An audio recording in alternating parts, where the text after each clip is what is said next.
My boyfriend, 31M, is going away for all of Memorial Day weekend to spend time with his friend, 31F, in a cabin alone. My ex, 25M at the time, and I, 25F at the time, started as friends at work, and our relationship was great. He was my best friend. But issues came up with his longtime female friends. They'd say I love you, sit on each other's laps, and touch each other in ways I felt were inappropriate. Despite expressing my discomfort and asking him to set boundaries, he couldn't, so I messaged the women myself out of frustration, which blew up the situation. Fast forward, my current boyfriend, 31M, and I, 29F now, also started as close work friends and developed a strong, mutual relationship. We've been friends now for 8 months, officially dating for 4 months. He's a kind, giving person and sees serving others as part of his faith, which I admire. But a situation with his female friend, Olivia, 30F, is bringing back those same feelings of being second. Olivia, who lives in another state, my boyfriend's home state where he moved from almost a year ago, and knows about me, invited herself for his birthday weekend this Memorial Day weekend and booked a cabin just for the two of them, Friday through Monday. She's shown no interest in meeting me, and though I was initially supportive, I now feel excluded and confused. He's said multiple times that he doesn't even want to go, that he feels trapped, suspects she might have romantic feelings, and wouldn't normally hang out with her this long. But he's going anyway because he feels bad. She has chronic health issues and recently lost her dog. I'm angry and sad. I don't expect to be the center of anyone's universe, but I can't understand why he prioritized someone he doesn't even seem close to over me, especially when I've been clear about how this impacts me. I want to be understanding and supportive, but I also want to feel respected and prioritized. How do I approach this without trying to control the situation, or sacrificing my own emotional well-being? Comments. She told him that she doesn't want to be put in a position to have to explain her chronic health conditions to someone she doesn't know. Mind you, her entire health history is regularly posted about on her public Facebook, and doesn't want to have to pretend she's okay when she isn't. I speculate this might be more in regards to her potential feelings about he and I being together. Commenter 1. She's flying from their home state to the state he and I live in. See, I don't know if it's about disappointing her so much as he, and this is going to sound awful because it is, sees her as somewhat of a charity case. If he thinks he's in a position to help someone, he wants to, but I think she's unnecessarily leaning on him as her primary support even though she has so much support locally, and he's enabling her behavior by agreeing to this. Commenter 2. If she wants to put up with Olivia forever, I don't think so, and I think this is definitely proving to be a litmus test. I can't stand to be someone who doesn't learn from her past experiences. Funny enough, he and I have both talked about how there's no way in hell he'd ever be with someone like her romantically. His last girlfriend of 7 years also cheated on him, so he has literally no tolerance for cheating, so I'm actually not worried about that at all. It's purely the disrespect I feel from her, whether intentional or not, and his seeming disregard for my feelings given that I've expressed all of this to him. I don't want to be the person to tell him to do the dickish thing and cancel last minute, even though I was almost willing to suggest I pay her for his half of the cabin so he wouldn't need to go. Commenter 3. I did tell him how hurt I would be if I was in her shoes and found out he agreed to this out of pity. Commenter 4. I'm confident about his ex cheating for many reasons, and I think that's why he didn't say no, because he knows nothing would happen in that regard, so he thinks it's a non-issue to go because I have nothing to worry about. Again, that was never my concern, and I think his past experience is giving him tunnel vision on the issue being cheating rather than the disrespect of the entire situation. Update. I offered potential solutions, I offered compromises. I was clear with what exactly was bothering me and that I would never put him in this position. I told him he would be so incredibly hurt, and rightfully so, if I did this to him. I told him he could decide for himself what he wants to do, and I told him what I wouldn't be tolerating from a partner. He acknowledged and agreed that everything I was saying was true. Then he went. Because he wants to get out of the habit of being so flaky and made a commitment, so he has to go. I texted him that I'll always love him, now only, as a friend, like I told him from the very beginning. Now I'm not even sure I can, or want to. Love is a choice.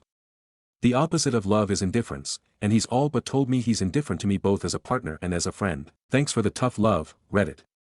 I'd rather be angry, at him, at myself for not seeing this coming, than be sad while he feels absolutely nothing. Edit to add. Yes, I ended it. I can't even think about him or the situation without being angry. I look forward to when the anger turns to indifference. Comments. He very ignorantly replied, does this mean you're ending the relationship? And then patronizingly said, I admire you for putting up your boundaries, it's more than I've certainly done. In between sending that and now, he replied with nothing but patronizing support for my ability to set the boundaries he couldn't. He fully acknowledged what happened and responded with indifference, That's all since made it impossible for me to want anything to do with him. I speculate he feels content because he didn't lie about anything. Stories number 2. Aita for refusing to comply by my ex-wife's husband's rules about what my kids can eat so they can go to their mom's house. My ex-wife and I, both in our 30s, divorced 7 years ago. We 2 boys together aged 8 and 9. My ex-wife remarried 2 years ago and her husband brought his daughter and son into the marriage. About 5 months after they got married, my ex's husband sent me a list of foods I could not feed my kids because his daughter is allergic, and whenever my boys are at their house his daughter struggles with her allergies. He said he heard it from my kids' mouths that they eat those things when they're with me. He said anyone coming into their home needs to avoid those foods. And that I must cut them from my kids' diet when they're at my house, which was every other week at this time. These include peanut butter, eggs, cheese, strawberries, chocolate. At first I thought it was a joke, but I got an email from this man the next time my kids went to their mom's house, berating me for not complying with his orders. Then my ex-wife tried to sue me for custody or for it to be placed in the court-ordered custody agreement that our boys could not eat those things. She lost the case on both counts. The judge told them they could not decide on what I feed my kids. So for the past year my ex has not taken her parenting time with our kids. Her husband is not okay with them being there if they've eaten those things at my house. He said his daughter could die, and even if it's not that bad, she should not be made uncomfortable because a grown man child with a petty grudge would not comply with keeping a child safe out of spite for the new father in his kids' lives. My ex blames me for her not being a mom to our kids. She told me all I needed to do was follow the list. That everyone has to. And that she's already had some family members refuse. Our boys miss their mom but not their mom's house. I have tried to plan for them to see each other, but she won't lead or drive here. She doesn't want to see them if they're not in her house for her custody time.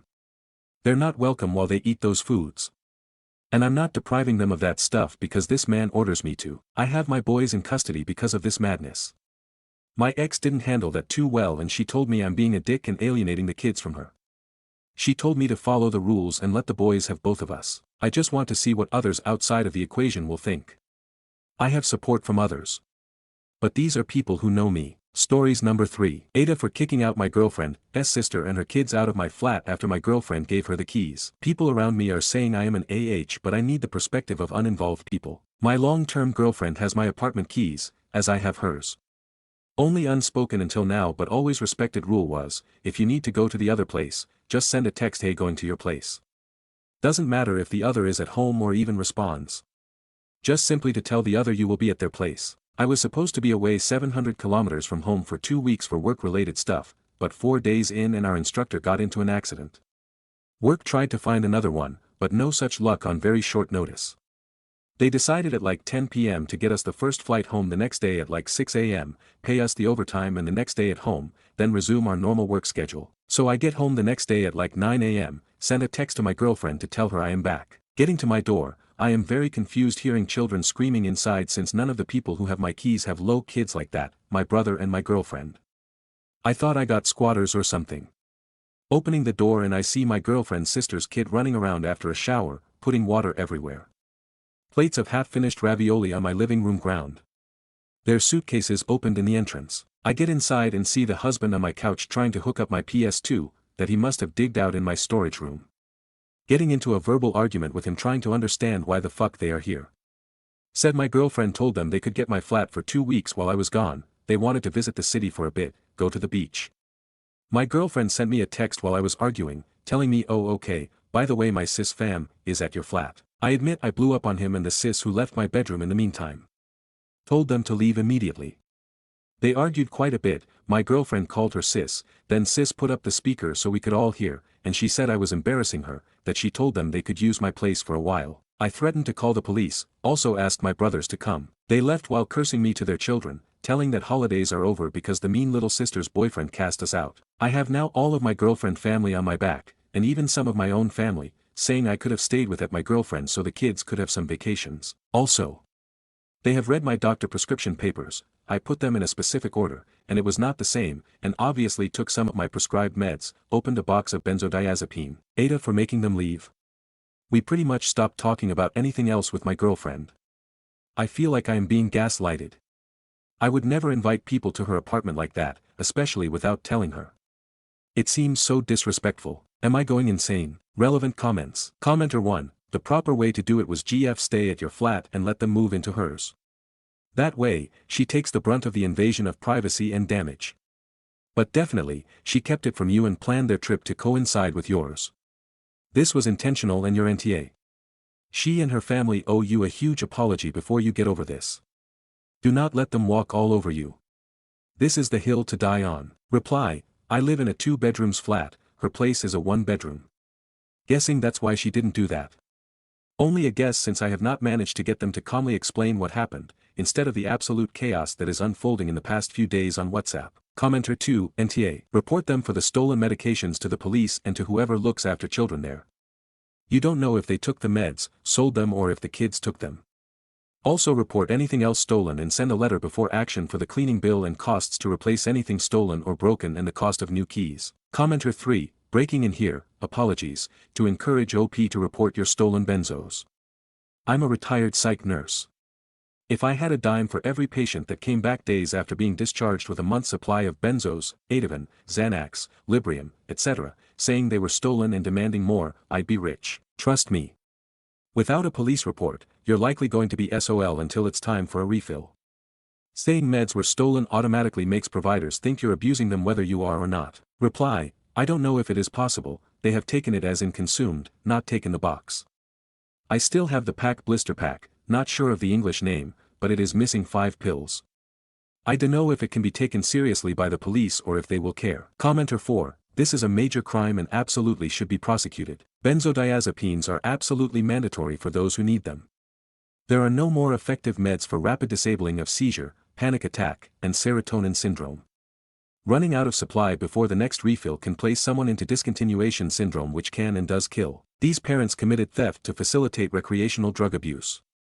Benzodiazepines are intoxicating, and their careless use leaves caretakers apoplectic should an emergency occur.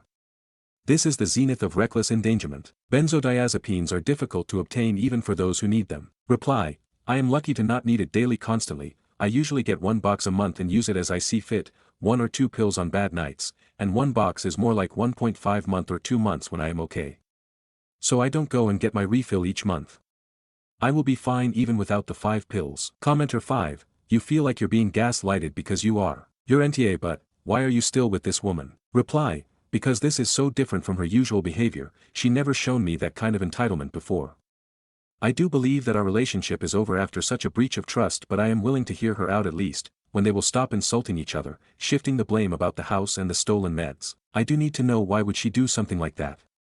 This is so bizarre and an abrupt change of personality. I would believe it if she has hit her head or had some brain issue, I don't know. Update. TLDR, we broke up, ex-family is blaming each other for the meds theft, ex-girlfriend, sis apologized for her reaction when I kicked them out, police is utterly useless. After I kicked them out, I received messages from my ex's family and calls from my ex's mom, telling me how terrible I was to do such a thing.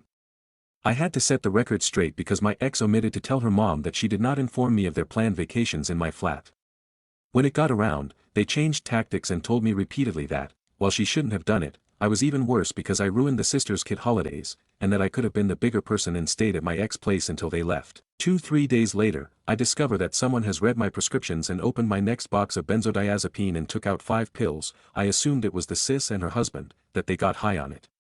I informed my friends first, and it must have been shared immediately with my ex, because less than 15 minutes later I was receiving messages from my ex and her sis, telling me that it wasn't them and I must have opened and used the wrong box by mistake. I didn't. They must have told their parents, because they reached out to a common friend of us to know more, and they started to blame sis' husband to be a drug addict, that they always knew he was bad news and all that, and my ex joined them. Sis and her husband got angry at them, said it must have been my ex, then my ex blamed her sis. Just shit slinging all over the carpet.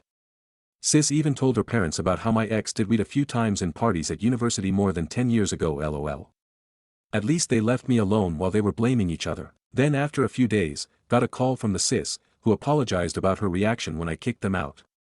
She seemed truly remorseful, told me that it was my girlfriend that proposed it, and assured them it was all good, that they could use my place without issues. And that she assumed we must have had a couple argument when I decided to rescind my agreement for their stay, just to be petty to my ex and get back at her, and that they got caught in the middle. It is somewhat coherent with what they told me and how they acted at that time, so I am inclined to believe it. Still completely deny having anything to do with my meds though. Went to the police, took me all morning to end up telling a cop that very clearly thought I was a liar and an addict trying to get more meds. I wouldn't have said they just stole 5 if I wanted more though, I would have said they took the entire box. He couldn't care less and just wanted it to be over with. So completely useless. Her family got wind of my complaint because it threw some fresh shit in the fireplace, and they got into an argument again.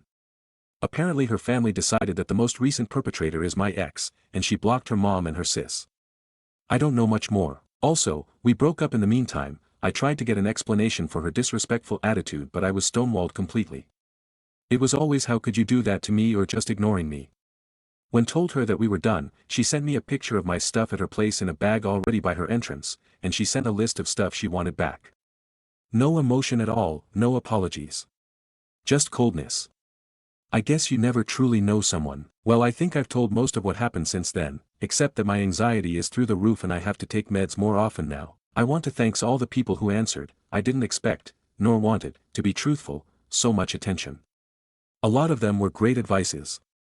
It will probably be the only update, only thing left is discovering who truly stole my meds, but police will not do anything so meh. I'll edit or post a comment if something do happen on that front. Top comments. Commenter 1. When told her that we were done, she sent me a picture of my stuff at her place in a bag already by her entrance, and she sent a list of stuff she wanted back. Match her energy. After you pick your stuff up, drop her stuff outside your door and send her a picture. Commenter 2. Of good riddance to them all. Commenter 3. Change locks obviously. The actual nerve is so out of this world. Also probably don't give your key out until you are married and they actually live with you. She was rotten for that bullcrap. NTA of course. Stories number 4. Aita for not allowing my partner to be at the birth of our child. Hi all. This is really fresh and I am currently still very emotional from it all. Please forgive me if it seems like I am rambling. I'm also excluding the majority of the background because I don't want to distress myself further. I am due to give birth to my second child any day now. I'm a little worried that all my emotions from today may send me into labor not ideal. My partner, I use the word loosely because I'm not really sure if I want him to be that, has a narcissistic, abusive mother. She is a vile woman. She tormented me during my first pregnancy and postpartum. My partner cut her off then, and for the most part, I had peace. She has slowly been worming her way back into our lives. I never hated her until she made me feel like I was less than a human. My partner is overly defensive about her, partially because he is in denial about the emotional abuse and neglect he experienced growing up. She is the cause of a lot of our disagreements. I just found out that my partner has been deliberately withholding information from me. One of the major factors that lead to me resenting his mother was the fact that she turned up at the hospital after I had given birth. She made her way to my ward and into my room, knowing it was against my wishes to have any visitors.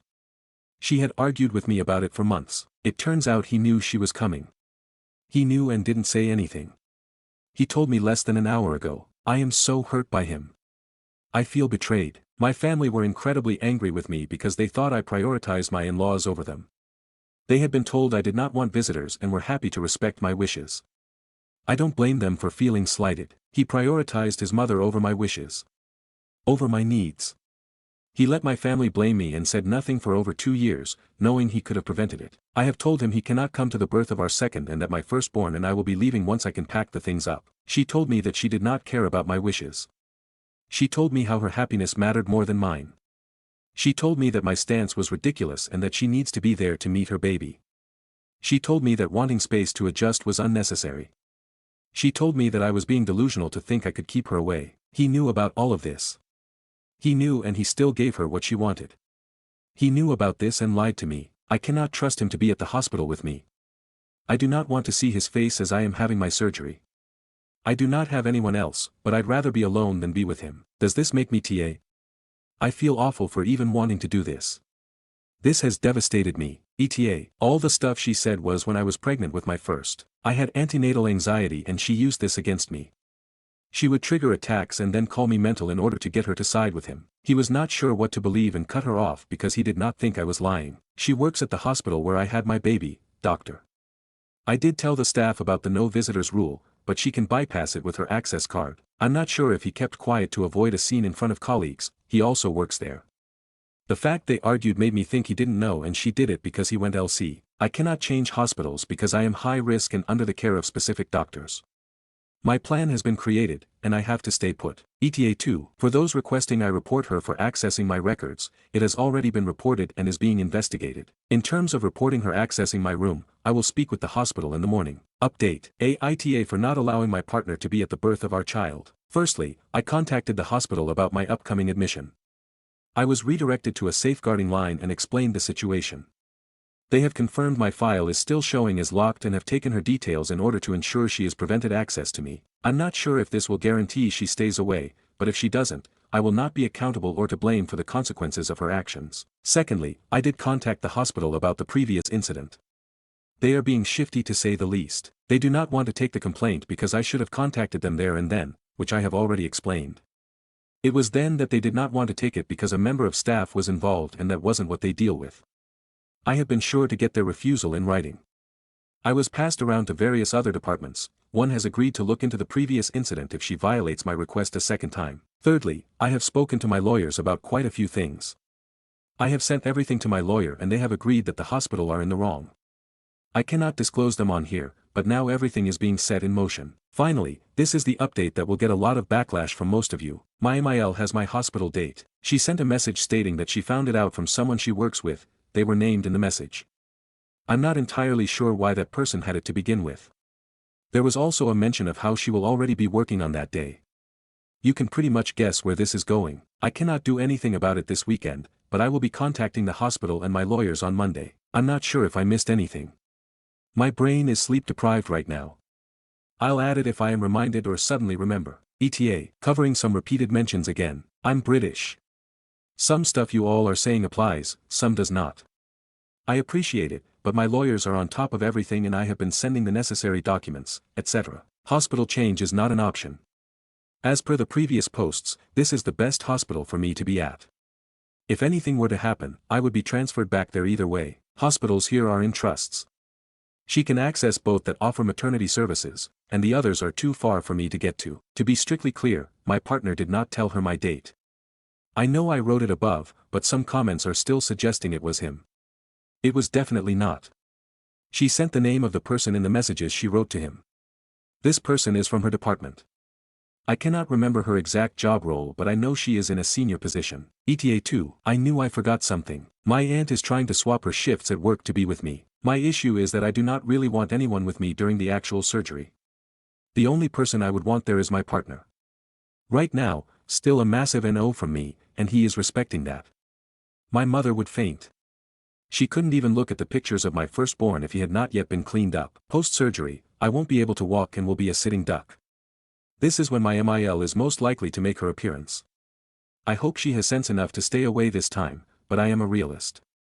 She will try to come no matter what. I am mostly concerned about not having anyone around because I know I will want to shower at some point, but I won't be able to if my baby is not supervised.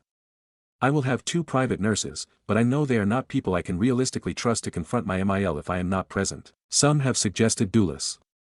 I started to look into it yesterday and will continue to research before the weekend is over. I am really disheartened about having to compromise on my boundary. My child is more important to me, and for their sake I will do what I have to. Stories number 5. Entitled sister-in-law said I was so rich to gift her just a cake on her birthday. I 30F gave my sister-in-law Vivian 27F a beautiful birthday cake as a gift. I'm financially well off, and while the cake wasn't over the top, I thought it was lovely and had taken time to choose something nice for her. I reached my husband's family house, I gave Vivian the cake, and greeted her happy birthday. Her facial expression did not scream thank you, but I ignored that and walked into the kitchen to speak with my mother-in-law. While I and my MIL was walking out from the kitchen, Vivian said to her elder sister, "Not even $1 was added to the cake considering that it's a birthday gift. I do not like receiving such poor gift." When she noticed our present she then turned to me, "You are too rich to give just a cake for birthday." I was shocked and to be honest quite offended. I quietly took the cake, and left. My reasoning was, if it's not good enough, she doesn't need to have it. My mother-in-law was scolding her while I was leaving and later my MIL messaged me saying that taking the cake back was immature, no matter what she had said. Stories number 6. Aita for wanting to cut off my close friend after she booked their wedding 6 days before mine. I, 29F, have this friend, 30F, who booked their wedding date 6 days before ours. For background, his boyfriend, I and my fiancé went to the same university. We're not that close, but fast forward, the 4 of us are currently working abroad and became close over the span of 2 years. Close friends as in we were together for almost every week for that period. My fiancé and I got engaged last June and we booked the date, venue and other major suppliers on the same month. We immediately told our friend group about the date so that they can plot it in their calendar ahead of time. I have been sharing every detail to this close friend of mine since she already appointed herself as one of my bridesmaids, which I really intend to. Then 4 months after, this close friend of mine got engaged, which I'm obviously happy with, until she told me a month ago that they picked a date which is 6 days before ours. I was so shocked because it seems like she didn't consider the people around her. We have common friends who will both be attending on our wedding, and both of our wedding will be held at the same city, 4 hours away from the metro. I immediately told her that I might not be on her wedding since for sure I'll be busy a week before my wedding since I have no coordinator. I live abroad and will held our wedding in our home country, which I only took a work leave for 3 weeks max. There's a lot to do for last-minute preparations. After telling her that, she replied to me, "It's okay, I understand," then goes out to my room as if the info she told me is only an FYI, which hurts me a little more because she doesn't care if I'll be at her wedding or not. She's in my bridesmaids list, but I'm planning to remove her due to this. I didn't talk to her about this, but I've been hurting since then. At the end of the day, it's not within my control. She can pick any date she wants, but I just hope she considered me in any way. So Aita for having this feeling. What should I do? How can I tell her about removing her on my list without getting into these details? I played in my mind what if I open up my feelings to her, but I think she'll play the victim or as if I'm overreacting. Update, Aita for wanting to cut off my close friend after she booked their wedding 6 days before mine. Hello. Just wanted to give an update. Thank you for all the insights regarding my previous post. So at first, I didn't cut off my close friend because I'm trying my best to remind myself that this is their wedding, not mine, so I have no control over it. But something definitely changed between us. I know she knows it too. Few months later, her fiancé messaged and asked my fiancé to be his groomsman. He even requested for my fiancé to allot at least 2 to 3 days of his time to prepare as a groomsman. My blood boiled. They set their wedding 6 days before ours, then he had the audacity to ask for the prep days. Take note, that's for the role of an entourage, so they knew that a groom needs maybe more than 6 days to prep for his own wedding. My fiancé politely declined and explained that we have things to polish days before our wedding since we have no coordinator and we have a lot of things to do, last-minute prep. This girl also asked me about being a bridesmaid, but I politely declined as well. She low-key asked me if they're still invited, but indirectly told her that we will remove them on our list and we're considering that they're on their honeymoon anyways. I was furious again on how inconsiderate they are, so I decided to talk to her to open up about how I felt. So we went for a coffee and talked about the issue. None of us said sorry. She told me that if she was in my shoes, she wouldn't feel mad about what they did. She feels like based on my personality, I was just too emotional as a person, that's why I took it the way I did. She really wishes me to be part of her entourage and thought that 6 days is enough. I told her it's easier to think that when your wedding is on the first few days of the week and not on the latter. His fiancé even asked 3 days for prep as a groomsman, so they know that a groom needs to prep more than 6 days, especially if there's last-minute things that we need to handle. After the talk, I realized that our EQ weren't just the same because I would never be so inconsiderate to a close friend of mine. We're not going to each other's wedding, but we'll support each other as a bride. I recommended suppliers that she still needs and she does the same. After that talk, I took a step back to our friendship and went back to being an acquaintance. I never had a friend like that. I focused on my true friends, but somehow I still feel bad about it. Added comments. OP added this in the comments. It's really an unfortunate event. What's most sad about it is it affected how I viewed the wedding planning phase. My enthusiasm to it really skyrocketed down and I feel really bad to my fiancé. I always see this couple since we're in a small group of friends working abroad, but we're slowly starting to set some boundaries, like not inviting them to my birthday since I don't feel good whenever I see them. My fiancé is very protective of me and very objective to this issue. He already told me before not to get too close with this girl because he feels like she's always prioritizing herself without consideration on the people around her. There are some instances before, but I even fought him about his view to her. Our other friends doesn't know about this issue and I felt like it will be awkward when we send the invites and they'll know that this couple isn't invited. I don't want to retell the story anymore. Did OP's friend know her wedding date beforehand? They knew our date even before they got engaged. She told me she set that date so that our friends are in our home country on the same month. I told her, why does it have to be on the same week? She told me she had no other choice. I couldn't argue much about it cause I really don't know if it's true. Stories number 7. Aita for refusing to let my future brother-in-law borrow my grandfather's vintage watch for his wedding, even though it's said to bring good luck. I, 30M, am engaged to Sarah, 29F, and our wedding is in 10 months. I have my grandfather's vintage watch, which he wore on his own wedding day. It's a family tradition that the firstborn son wears it on his wedding day for good luck. Since my dad passed away when I was young, the watch came to me, and I've always planned to wear it when I get married. My future brother-in-law, Ben, 28M, is Sarah's younger brother, and he's getting married in 4 months. He knows about the watch and its significance. Recently, he asked if he could borrow it for his wedding, arguing that since his wedding is first, he should be the one to have the good luck.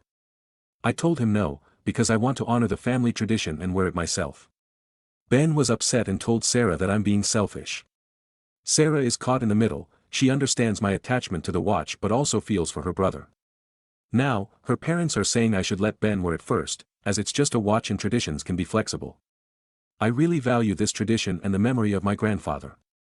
Am I being unreasonable by refusing to let Ben borrow the watch? Update: AITA for refusing to let my future brother-in-law borrow my grandfather's vintage watch for his wedding. I talked to Sarah last night after work about Ben wanting my grandfather's watch, and it turned into a massive fight. We figured things out eventually, but it was a rough one. Here's what happened. I started by telling Sarah there's no way Ben's getting the watch. It's my grandfather's, worn on his wedding day, and the tradition is that the firstborn son wears it for good luck. Since my dad passed away when I was young, it's mine, and I've always planned to wear it at our wedding in 10 months. I hit her with what some of you suggested: if it's just a watch to Ben, why is he so desperate to wear it for his wedding in 4 months?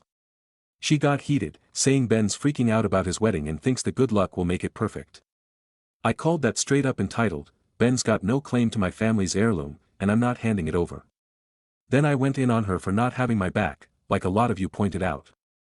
I said she's only caught in the middle because she won't tell Ben and her parents to back off. Sarah lost it, shouting that I'm forcing her to pick sides, and her parents are blowing up her phone, saying I'm being a jerk for clinging to a relic.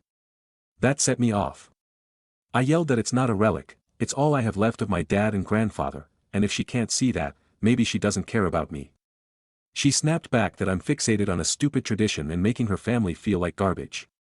I told her if we're getting married, she needs to act like my fiancé, not Ben's defender. It got nastier.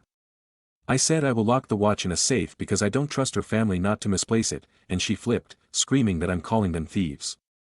I shouted that I wouldn't have to if she just shut this down from the start. She started crying, saying I'm making her feel like a horrible fiancé, and I wasn't calm. I snapped that she's letting me down by siding with Ben. She grabbed her bag, said she's done with me for now, and stormed out to her friend's place. I was furious, thinking this might be more than just the watch. Late last night, Sarah called, still upset but calmer. She said she doesn't want this to ruin us. I admitted I got too worked up, but I stood by needing her support. She broke down, saying she gets how much the watch means and feels awful for calling it a relic. She promised to tell Ben and her parents it's a hard no, and we'll face them together this weekend. She's coming home today, and we agreed to work on talking without blowing up, especially with her family causing trouble.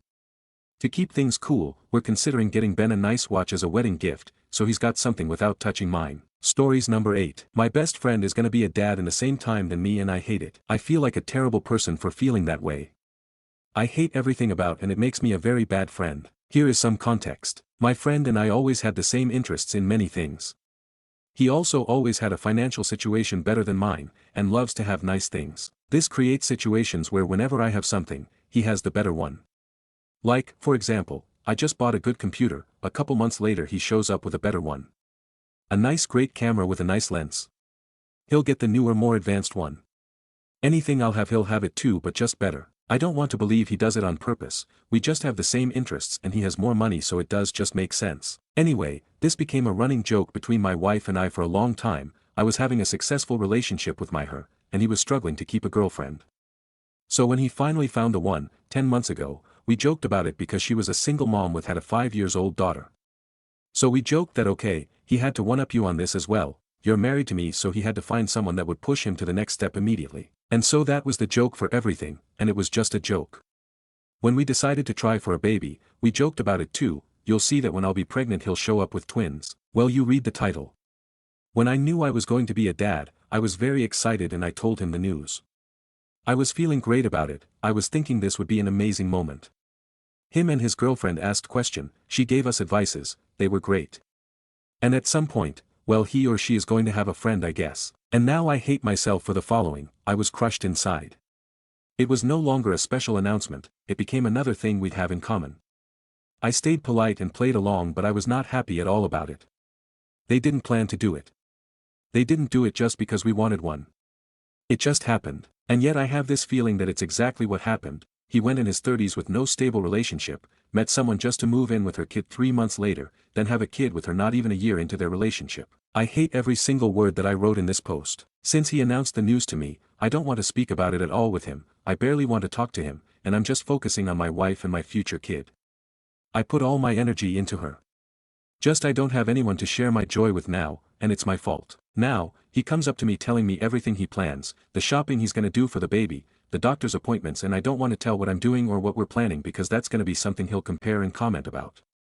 Just yesterday he told me that it looked like I didn't care about the first ultrasound appointment just because I said that I cared more about knowing that the baby is okay than seeing the pictures, because I don't think I'll be able to understand what I'll be seeing anyway. I took it very wrong and blocked him. Edit. Reading through the comments here really helped me to get back to reality. I'm going to have a kid FFS. One of the best advice I've read here was that I do not have a do-over on this one. This is my one and only time that I'm going to have a first kid, and I'm totally ruining my experience with those thoughts. I'll speak to my therapist for sure, but you guys have already helped me a lot. Thanks. Comments. Commenter 1. Comparison is the thief of joy. Commenter 2. You got a wife and you're going to be a dad. Why are you bothering with this? Reply. Exactly. Commenter 3. I mean, if you want to test the theory, you could always tell him you and your wife are separating because you got yourself a hot young girlfriend and see what he does. I am very obviously kidding. For real, though, your life is going to change so much with this baby, and I think that you'll actually come to appreciate that you'll have someone you can share the experience with, aside from your wife, obviously, who will know what you're going through and can offer advice or just an ear when things get difficult. As for your issues, I can only beg you to focus on the joy in your own life and stop looking at his. Focus on your family, your happiness. Constantly comparing with him will only destroy you, and I guarantee he doesn't give it any thought. Just focus on being the best husband, father, and version of yourself you can be, and you won't even have time to think about him. Update. Yesterday I made a post about how I was feeling like a terrible person for not being happy for my friend having a kid in the same time than me. The TLDR of this post is that I always had the, probably false, impression that he was trying to one-up me on everything, and even though I knew this was probably not the case here, something inside me screamed that this was the final straw. Commenters helped me a lot to bring me back to reality. Judgments were made about me, some were wrong but most of them were true. I already planned to take an appointment with my therapist before posting, but I took it right after. In the meantime, I couldn't speak to my friend about it because I feel too ashamed of my behavior and maybe some things are better left unsaid. However, I did apologize to him for my recent behavior. Other events had occurred that made me cold towards him, and I explained myself. He appreciated a lot my apologies, me acknowledging that I wasn't a good friend. I spoke to my wife about it, and she was very supportive. I told her basically what you guys told me, that I was going to have a kid, that I didn't have a do-over on this one, and that I didn't want to completely miss the moment just because my mind was not in a good place.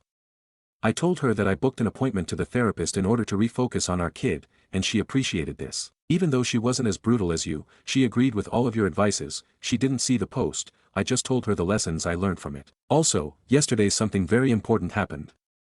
The first ultrasound appointment. This was incredible. Beforehand, I was not especially excited about it because I had a misconception of what it would be. I thought I was just going to see a few still pictures of the embryo that I wouldn't be able to understand because I thought it'd be 3 blurry pixels in front of a noisy background. However, this was much more than this. This was a live video of those 3 blurry pixels, where the doctor could explore in 3 all dimensions. I saw it alive, I saw his heart beating, we measured it, and we heard his heart. What can I say? Nothing else matters now. I don't care about my friend's actions. My baby is in good shape, my wife is healthy, and that's all that matters.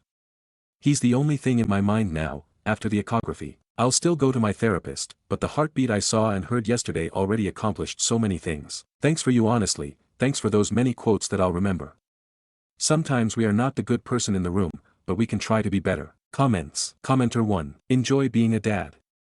Focus on what matters. Commenter 2. Building up a repertoire of dad jokes. Commenter 3. That's what my husband is doing right now. It's gonna be a rough 18+ years ahead. Commenter 4. I'd say I'm sorry, but I'm not.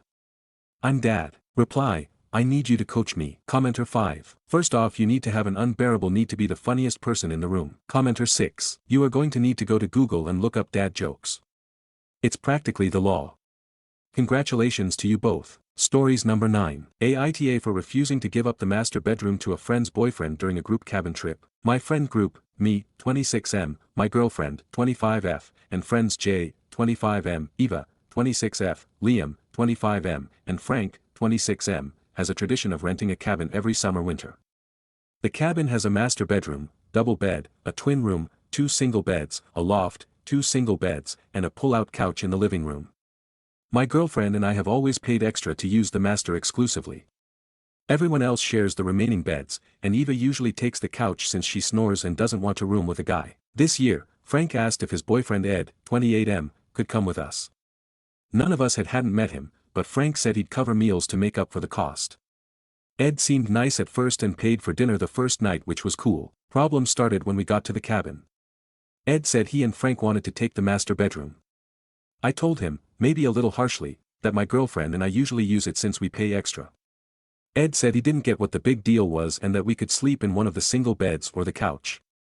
These single beds are small and could not comfortably fit 2 people, plus Eva would have to share a room with one of the guys, and she didn't want to. Ed said that my girlfriend and Eva could share the couch, and I could room with one of the other guys. I didn't want to room with a guy when my girlfriend and I have been together a lot longer, and there's no reason for me to room with someone else in favor of a couple who's been together less than a year. Jay and Liam tried to help, like giving Ed and Frank the couch so they could sleep side by side, but Ed said he didn't feel comfortable in open spaces and insisted on the master.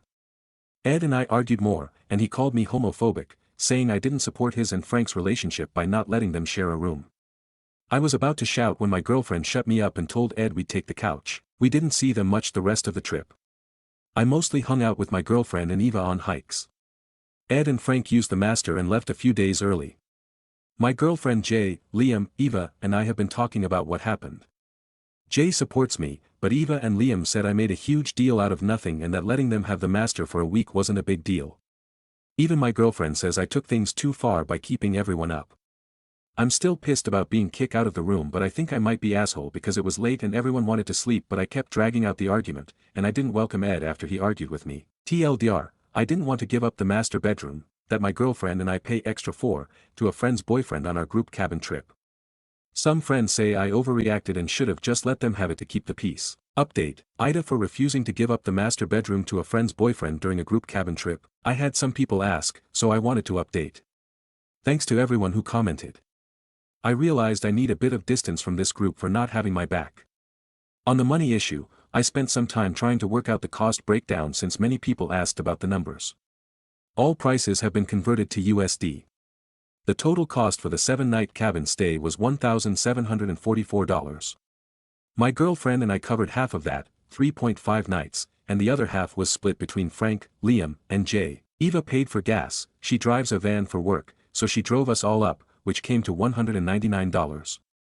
Ed paid for 3 meals and snacks, which came to $230, $157 for the first meal, and $73 for snacks and 2 fast food runs. What everyone paid: me, $436, girlfriend, $436, Frank, $290.67, Liam, $290.67, Jay, $290.67, Eva, $199, Ed, $230. So, Ed covered almost the cost of one night, but it was significantly less than my girlfriend and I paid for the master. The 6 of us have been going to this same cabin for 5 years, and before my girlfriend and I got together, she and Eva used the master.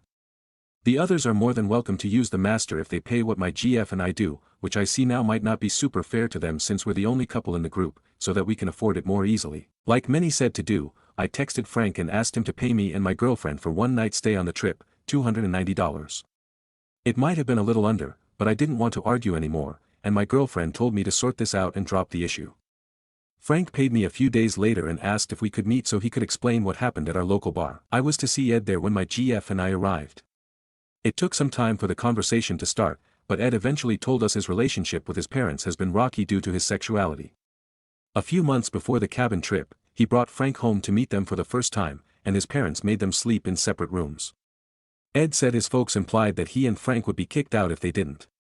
He said that when I refused to let them use the master bedroom, it brought up those bad feelings, and he misdirected his anger at me. I don't totally buy that explanation, not the full extent of it, but I can understand how not being allowed to share a bed might bring up bad memories for him. For Frank's sake, I agreed to let it go and told them I appreciated the apology, but I still need space. I'm not ready to pick up where we left off. My friends usually talk about taking another trip in November at this time, but I think I'll find somewhere closer to go with my girlfriend so I don't have to deal with this group drama again. I'm still not entirely over her not having my back either, so nothing's in the works right now. Thanks again. Stories number 10. My MIL made a comment about my used body postpartum, and my husband's reaction broke my heart. I, 25F, had our first baby 3 months ago. My husband, 27M, and I were both excited and terrified, but parenthood's been beautiful even in all its messy, sleepless glory. Last weekend, his mom came to visit. She's never been overly warm with me, but I try to keep things civil. While I was holding our daughter, she says with a chuckle, "You know, it's weird seeing you like this. I remember how tight your little waist used to be. You were such a pretty girl before the baby." I froze. I didn't even know how to respond. I just sort of laughed awkwardly, and my husband? He smiled. I don't even think it registered with him. Later that night, I told him it hurt my feelings and he said, "She didn't mean anything by it. You're being too sensitive." I cried in the shower that night while holding my postpartum belly. I know my body looks different. I grew a human. But it feels like I'm grieving who I was and no one even notices I'm hurting. Is it wrong to expect him to defend me? I don't want to make this a war with his mom, but I feel like I lost something I didn't even know I valued his voice on my side. Stories number 11. Aita for not removing my necklace when my cousin told me it was disrespectful. So there is an argument ensuing in my family right now regarding my necklace. I find it to be a pointless argument, but with the way some of my relatives have been acting, I've been curious about if I am the asshole. For a little bit of context, I am a Hellenist pagan. For those who don't know what that is, in short terms, I worship the Greek pantheon while following pagan practices. This is where the necklace into play. I wear a necklace with an obsidian stone wrapped in wire. The wire is mended around the stone to look like a pentacle. A pagan symbol that represents the 5 elements, but it's often confused for a pentagram. Now, I wear this necklace all day, every day. The times I don't are when I'm sleeping or showering. Now on with the dilemma. The other day my uncle hosted a barbecue and invited my dad along with my brother and me. Everything was going well and I was talking with some of my cousins when a cousin I'm going to refer to as Heather, noticed my necklace. Heather made a comment about my necklace saying it was bold to wear such an unholy symbol knowing most of the family follow the Bible. I shrugged this off. It wasn't the first time someone had made comments like this regarding my religion in the past. I told her it was fine and no one should care. She kept pushing, saying I should take it off since it was disrespectful to those who followed God since a pentagram was a symbol of the devil. I told her I didn't think so. Since my necklace wasn't a pentagram, I told her to let it go. It wasn't that big of an issue. Heather argued that if it wasn't that big of an issue I should take the damn necklace off. At this point, other relatives were starting to look over at us, while my other cousins told me to just take the necklace off so Heather would shut up. I again refused, seeing how if they could wear their crosses then I could wear my pentacle. There was a bit more back and forth with some not nice comments regarding my beliefs before Heather finally dropped the subject. The rest of the afternoon was kinda soured and a few relatives were giving me dirty looks. I thought that was the end of it. That was until I got home. I immediately got a text from several of my relatives saying I was an asshole, saying I could have just removed the stupid necklace. I agreed that I could have, but I didn't want to. My necklace gave me comfort and made me feel more connected to deities and practices. Apparently, this upset some people because my aunt, Heather's mother, just replied with "What's it matter anyway, it's not like your gods are real, it's just a piece of useless jewelry." This one hurt a lot because I have always been very respectful and open to everyone's beliefs even if they don't align with mine, so seeing someone disregard something so meaningful to me hurt. When I asked my dad about it he said he didn't understand what Heather's issue was, but I could have taken the necklace off instead of arguing with her. It's been a day or two and this got me thinking. I could have just taken off my necklace to keep the peace instead of digging my heels in the sand until it was high tide. Am I the asshole for refusing to take off my necklace even after my cousin asked me to? Edit TOADD. One of the reasons they are so bothered is because I was raised in the church until I was 13 and started refusing to go. They saw it as me turning my back on God, especially since I was an atheist for a few years after, before turning agnostic then finding my current practices. Yes, I know paganism, technically, isn't a religion, but on top of being a pagan, I'm also a Hellenist, but I shortened it to pagan because that's where the symbol I was wearing derived from. While the fact that I'm pagan does annoy them, it's my Hellenism that causes all the animosity since they believe my gods, especially the few I'm fully devoted to, are just myths who do terrible things. Comments. If they'd also insist on a Jewish or Buddhist person to take off their religious necklace, to be honest I'm not sure, I don't have any Jewish, Hindu, or Buddhist relatives. Only a friend who's curious about being a Buddhist, which only my dad and brother have met, but religion didn't come up. Somebody says she should gift Heather the same necklace, she'd probably flip her shit, but by the gods would that funny. They think my necklace looks like a pentagram, and that's what they don't like about it. Even if I tell them there's a small yet distinct difference between a pentacle and a pentagram, they tell me it's the same thing. The only thing I can think of that would draw attention is my fidgeting. I tend to wear lots of jewelry, rings, bracelets, and at least 2 necklaces of different lengths since I use fidgeting as a way to stim. Unfortunately, my family has a lifelong subscription to not minding their own damn business. In my beliefs, the pentacle is a protective symbol that represents the elements, earth, air, fire, water, and spirit, along with the sacred feminine, and a connection to the divine, like the goddess Venus or Hecate. But unfortunately most of my family only know what the media tells them, which is star in circle equals devil worship. They care because I left the church when I was 13 and remained agnostic until I was 17 before I started worshipping the Greek pantheon. They wanted me to follow the Bible and not the gods I currently follow. But Hellenism is a religion. I'm a Hellenist who also follows pagan beliefs. Instead of constantly saying Hellenist pagan, I just shortened it to pagan, since that's where the symbol I was wearing came from. Besides my necklace, the only other pieces of jewelry related to my practices that I have are laurels and some symbols pertaining to specific gods I worship, no other pentacles though. Somebody said to tell them their necklace represents a judgy guy in the sky. I wouldn't want to stoop to their level since I have several gods that sit on a mountain and judge everyone. It would be really hypocritical of me. I would have left, but I didn't drive there, my dad did, and it would have been over an hour walk back to my house. Update. Hello everyone, I posted here a few days ago regarding the family drama around my necklace. Thank you so much for the support, I really appreciate it. I got a few comments requesting an update, so here it is. A day or two ago I finally worked up the courage to actually call my cousin, who I've referred to as Heather for this. Potential trigger warning for mention of RPE. Surprisingly, she was very calm during our discussion, so I took the chance and asked her why she got so upset about my necklace. I asked if she was that deep in her own religion that she hated mine. She was clearly annoyed and told me to drop. I told her no, I wanted an answer. Turns out, she didn't care about the necklace, she cared about my represents. When I asked her to clarify what she meant by that, she told me she could care less about the paganism, but what she had a problem with was my Hellenism, more specific, the gods I worship. For context, I am a devotee for several of the Greek gods, a few of which being Lord Zeus and Lord Apollo. This is where Heather's problem is.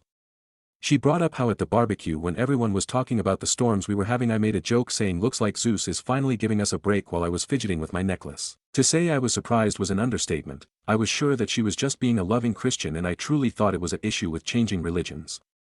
So I asked why she didn't like my gods. This is when she started getting upset again. She snapped at me, saying it was obvious why she didn't like my gods, and asked how someone who's had bad experiences in the past can support gods who is known for being a cheaters, womanizers, and rapists.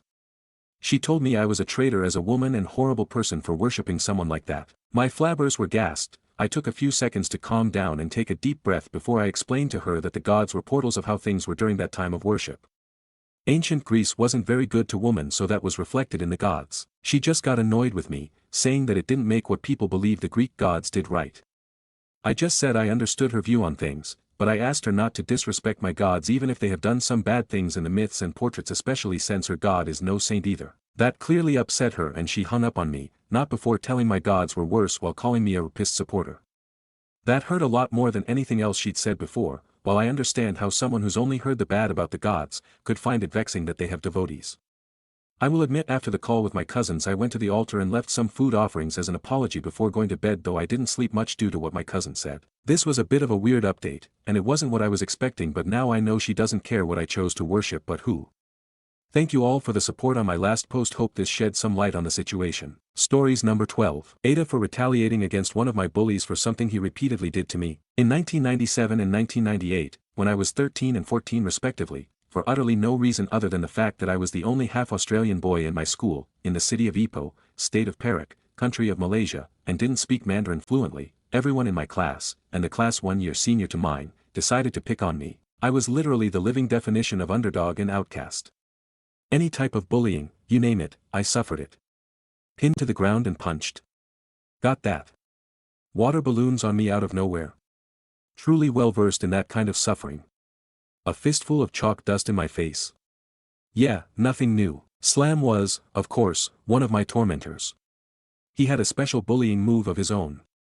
Whenever we were playing basketball, none of the others bullied me on the court, except Slam. He made it his mission in life, when he got the basketball, to run to me, and throw the ball at my face as hard as he possibly could. Sometimes I dodged the ball and got lucky. Other times, it left me with a very sore nose or watering eyes or a bleeding lip. Slam did this to me anywhere between 30 to 40 times over the 2 years of torment. And I never managed to get back at him then. It reduced me to tears quite a few times, getting a basketball to the face. Now, I am 40 years of age. Slam, being senior to me, would be 41.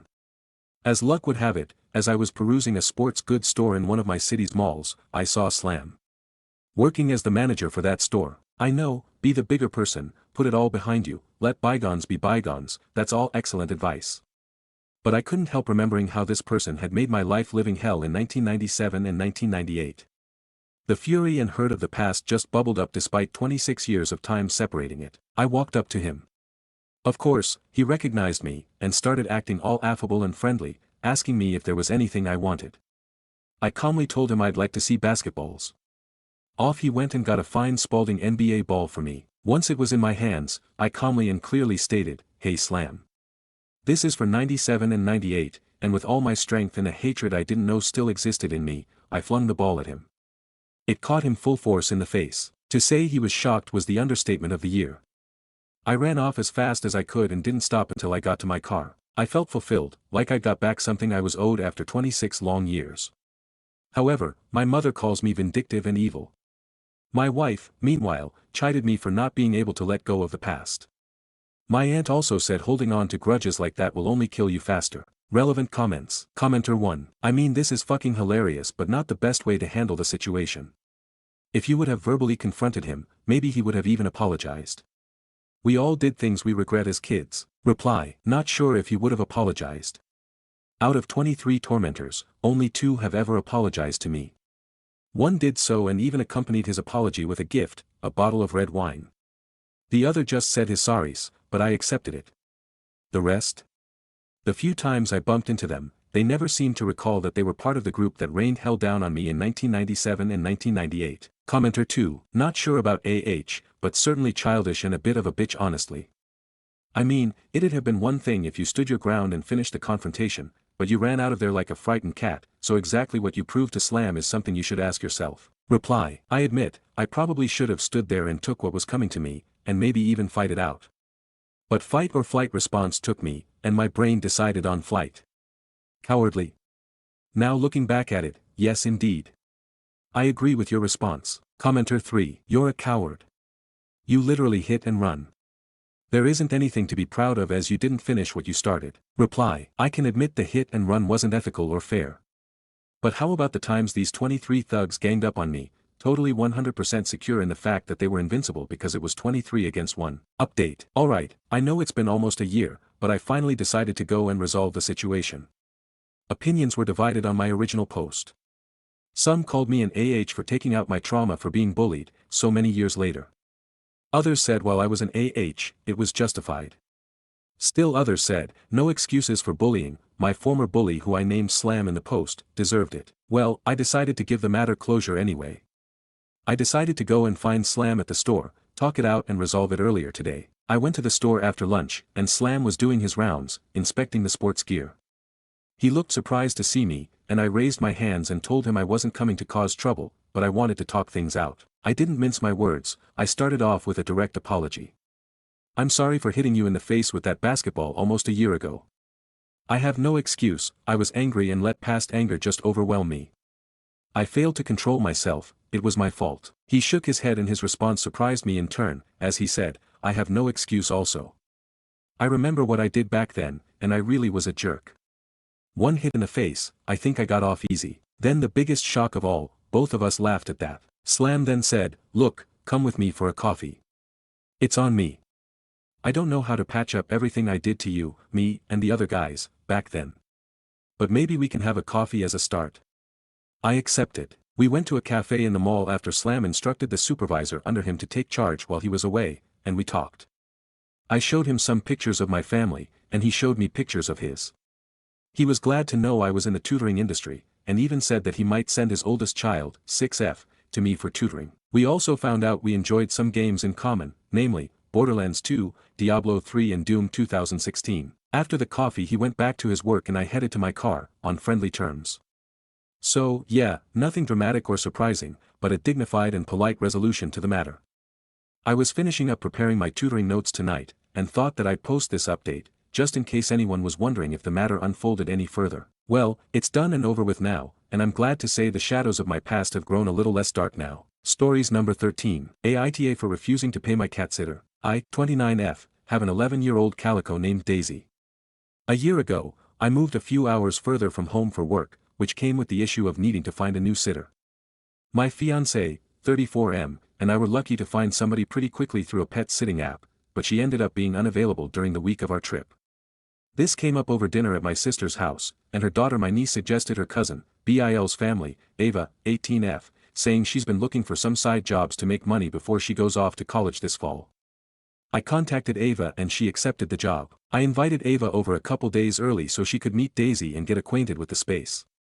The most important detail here is that I emphasized our main rule to not let Daisy out unleashed and unsupervised.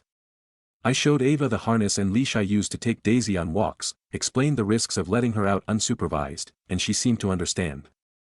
Fiancé and I left on our trip a couple days later thinking all was well. We finally got back yesterday, after a genuinely lovely week, and met Ava as she was finishing up with her last drop-in. During our reunion, I found scratches on Daisy. I asked Ava if she had any idea what happened. At first Ava's story was that she didn't know, and then she admitted it might have happened when they went on a walk. I went to find the harness to see if there was any damage to it, but it was in the exact spot I left it in, along with the leash. I asked Ava point blank if she let Daisy out by herself and she finally admitted yes, that Daisy wouldn't stop hounding her for food and treats and that she was yowling so much during a drop-in when she was having a headache that she put her out for a little while she set up the food and cleaned the litter. She then forgot Daisy outside all night. She said she realized when she dropped back in the next morning for a feeding and a walk and Daisy wasn't waiting just inside the door that she remembered she'd put her out, so she tried shaking a bag of Daisy's favorite cat treats, which worked. She's a greedy little cat. I was furious at the point and asked Ava to leave. She asked what about the money, and I told her she wouldn't be getting paid. She got upset and said it wasn't fair to not pay her for an entire week over one mistake, but eventually left. She has texted me an apology since, but I've also received some texts from my BIL, who is mostly taking her side in the issue and saying I should absolutely pay her, but that he would understand if I docked a day off. I told him I'll be putting my money towards a vet visit, which I have an appointment for tomorrow. AIT if I stand my ground here. Edit to clarify a few things. 1. Ava is not a family member of mine. She is my BL's niece, technically step-niece, as his sister is Ava's stepmother. I do not consider her a niece or cousin of mine. Family is not a factor here for me. I didn't know her at all and admit I should have been more cautious about hiring her.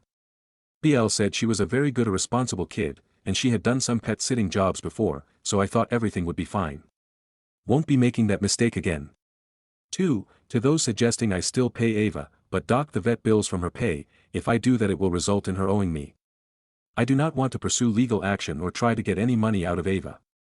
I have told her and BIL this and expressed more than once that the best I will do is compromise and consider us square. I don't pay her, she doesn't pay any of Daisy's vet bills. 3. I know results for certain things won't be available reliable so soon. I will be doing follow-up appointments for further testing and assessments. Relevant comments. Commenter 1, info, is the vet visit due to harm incurred from the unleashed walk? If so, then NTA for not paying. Normally she would deserve to get paid for most or all of what she worked.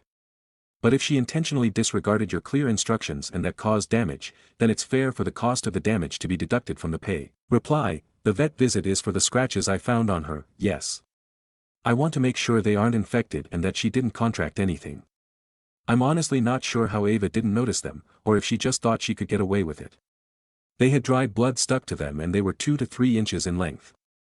I've since cleaned the wound a bit with some water and a towel and I gave her a Chewer tube. I wanted to take her to the vet immediately, but we got home quite late, so it had already closed, and when I called first thing this morning to ask about coming in they said they had several appointments and that somebody had called out sick, but they would squeeze me in tomorrow. Commenter 2, NTA at all. She's lucky your cat didn't get lost or worse. I'm currently dog sitting to help my friend out. As I'm not usually around dogs, he's given me a comprehensive list of do's and don'ts. You bet I'm following that list to the letter because he knows his dog better than I do. Although we're getting on quite well. She even took me for a walk earlier. Reply, I'm honestly so glad nothing worse happened. We live close to a busy road and I've seen other strays in the area. I'm a little worried if she was attacked by a stray cat, which is what it looks like, that she could have contracted something. Commenter 3, NTA. Tell her you'll pay her whatever is left of her fee after the vet visit, provided your cat doesn't need anything due to her injuries. Daisy very easily could have been infected by FIV from a feral cat. That's the part that would terrify me. Quite frankly, she'd be lucky if you didn't sue her for the vet care if Daisy did contract a disease. Reply, FIV is one of the big concerns right now, I've seen strays in the area here. Update, AIAT for refusing to pay my cat sitter. I have been incredibly busy with handling my job, apparently 3 people were fired in my absence, and caring for Daisy since making my original post, but I've read many of the comments and understand that many people have questions and want an update, so I'm taking my first real free moment since coming back from my vacation to fill you all in on what's been happening. I took Daisy to the vet the day after making my original post due to the scratches I found on her. Like I mentioned in comments, they were 2 to 3 inches in length and had dried blood on them. The vet's opinion was that they were decently deep and likely infected, which was later confirmed, and Daisy was prescribed meds to deal with that. She's much better now and seems to be back to near perfect health, but there will be subsequent visits to determine if she has any other issues, such as FIV, which can't be accurately tested for so soon. My vet was kind enough to give me quote for the future visits I have scheduled, which I presented along with the bill from this visit to Ava and her parents, who ended up getting involved as well, but were much less aggressive than Ava or BIL. The current bill by itself exceeds what we had agreed to pay Ava. Ava tried to push back more, which I ignored, and then her parents reached out to me. The 4 of us, me, Ava, her mom and her dad, met up, and Ava's parents immediately brought up small claims court and asked that I please not drag them and their daughter through the system over a vet bill. Just to be clear, I never threatened to do so. The only time court came up was when Bail brought it up to me, and I'm assuming Ava as well, and I insisted that I didn't want to make this a legal matter. I told Ava's parents the same, that I was not seeking legal action, and was happy to consider us square.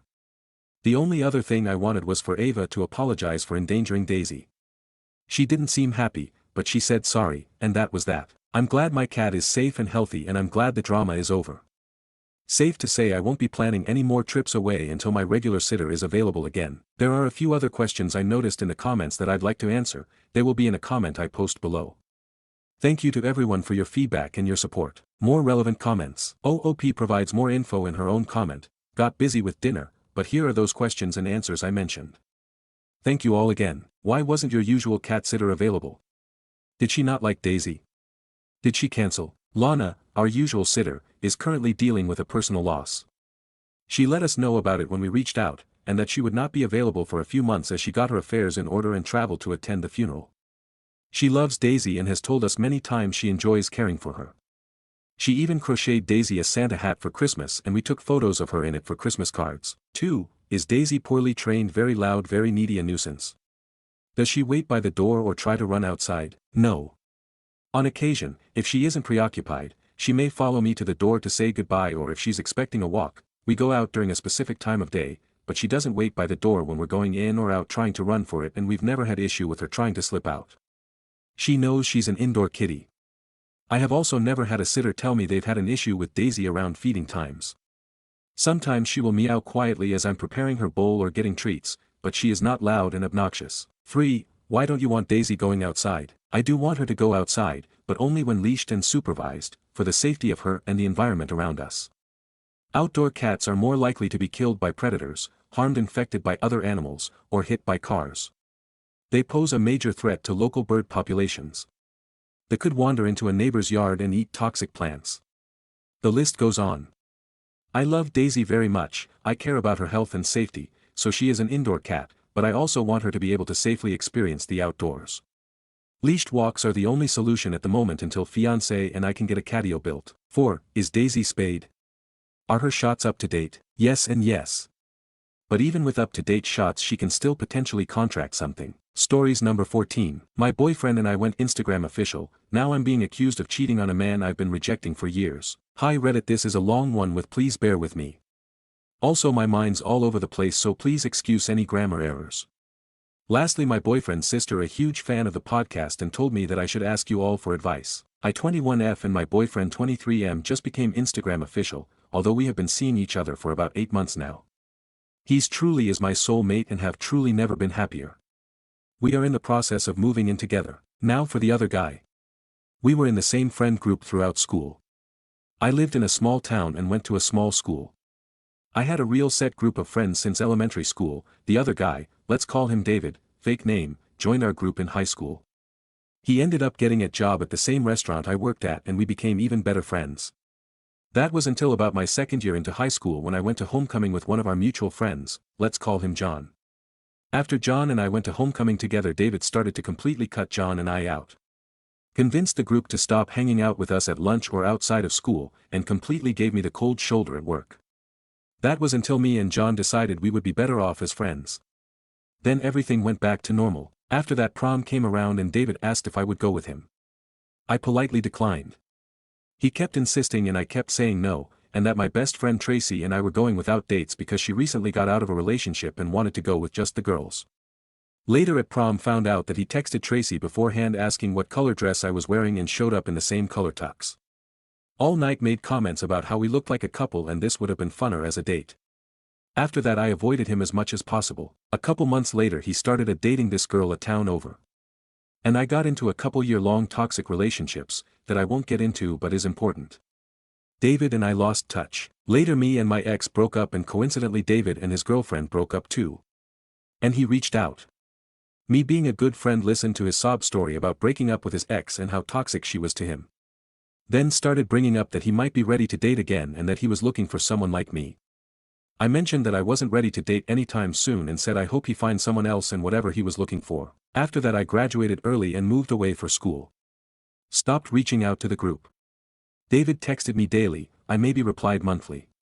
He would ask to come see me, ask me to fly out and see him, I always declined. And finally ghosted him altogether. Rude I know, but what to do. Now to the present. After I posted pictures of me and my boyfriend, all my friends from high school started flooding my DMs asking me how I could be such a heartless bitch and how I could cheat on David.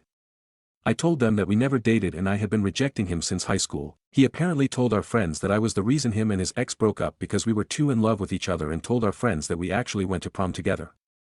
And told them that we were doing long distance. Apparently he even told his mom that he wanted to marry me and even asked her for her ring. Got an angry DM from her about it too. All this time I've made it very clear I don't like him. And now everyone says I lead him on. My boyfriend and his sister think that everyone is insane to think I lead him on and thinking I'm awful. I feel like I'm going crazy. Cause how am I leading on a man to the point he thinks we are dating even when we haven't talked in 5 months, and telling our mutual friends he wants to marry me when I've been rejecting him for years? Relevant comments. Commenter 1, you need a restraining order. He's seriously disturbed. Reply, my boyfriend and I are looking getting one. He works in law enforcement and worried that there isn't enough incriminating evidence like actively stalking me or following me etc. To my knowledge, but I wouldn't put it past him, get a restraining order. Commenter 2, that's absolutely a him problem. A very potentially dangerous problem that could very well turn into a you problem. Time to stop being nice. Clear the air and make it absolutely concrete that you are not interested in your inner circle and keep that man blocked at the very minimum. At the end of the day, this man doesn't understand consent and that alone is enough to completely cut him off. Reply, planning on either texting everyone individually or making a public post stating my evidence side of the story IG, then blocking everyone. Really puts a tell on how these people view me if they're able to say such horrid things about me without even knowing the full story. Commenter 3, ask your friends if you were in a LDR with David, where is the proof? The messages between you two?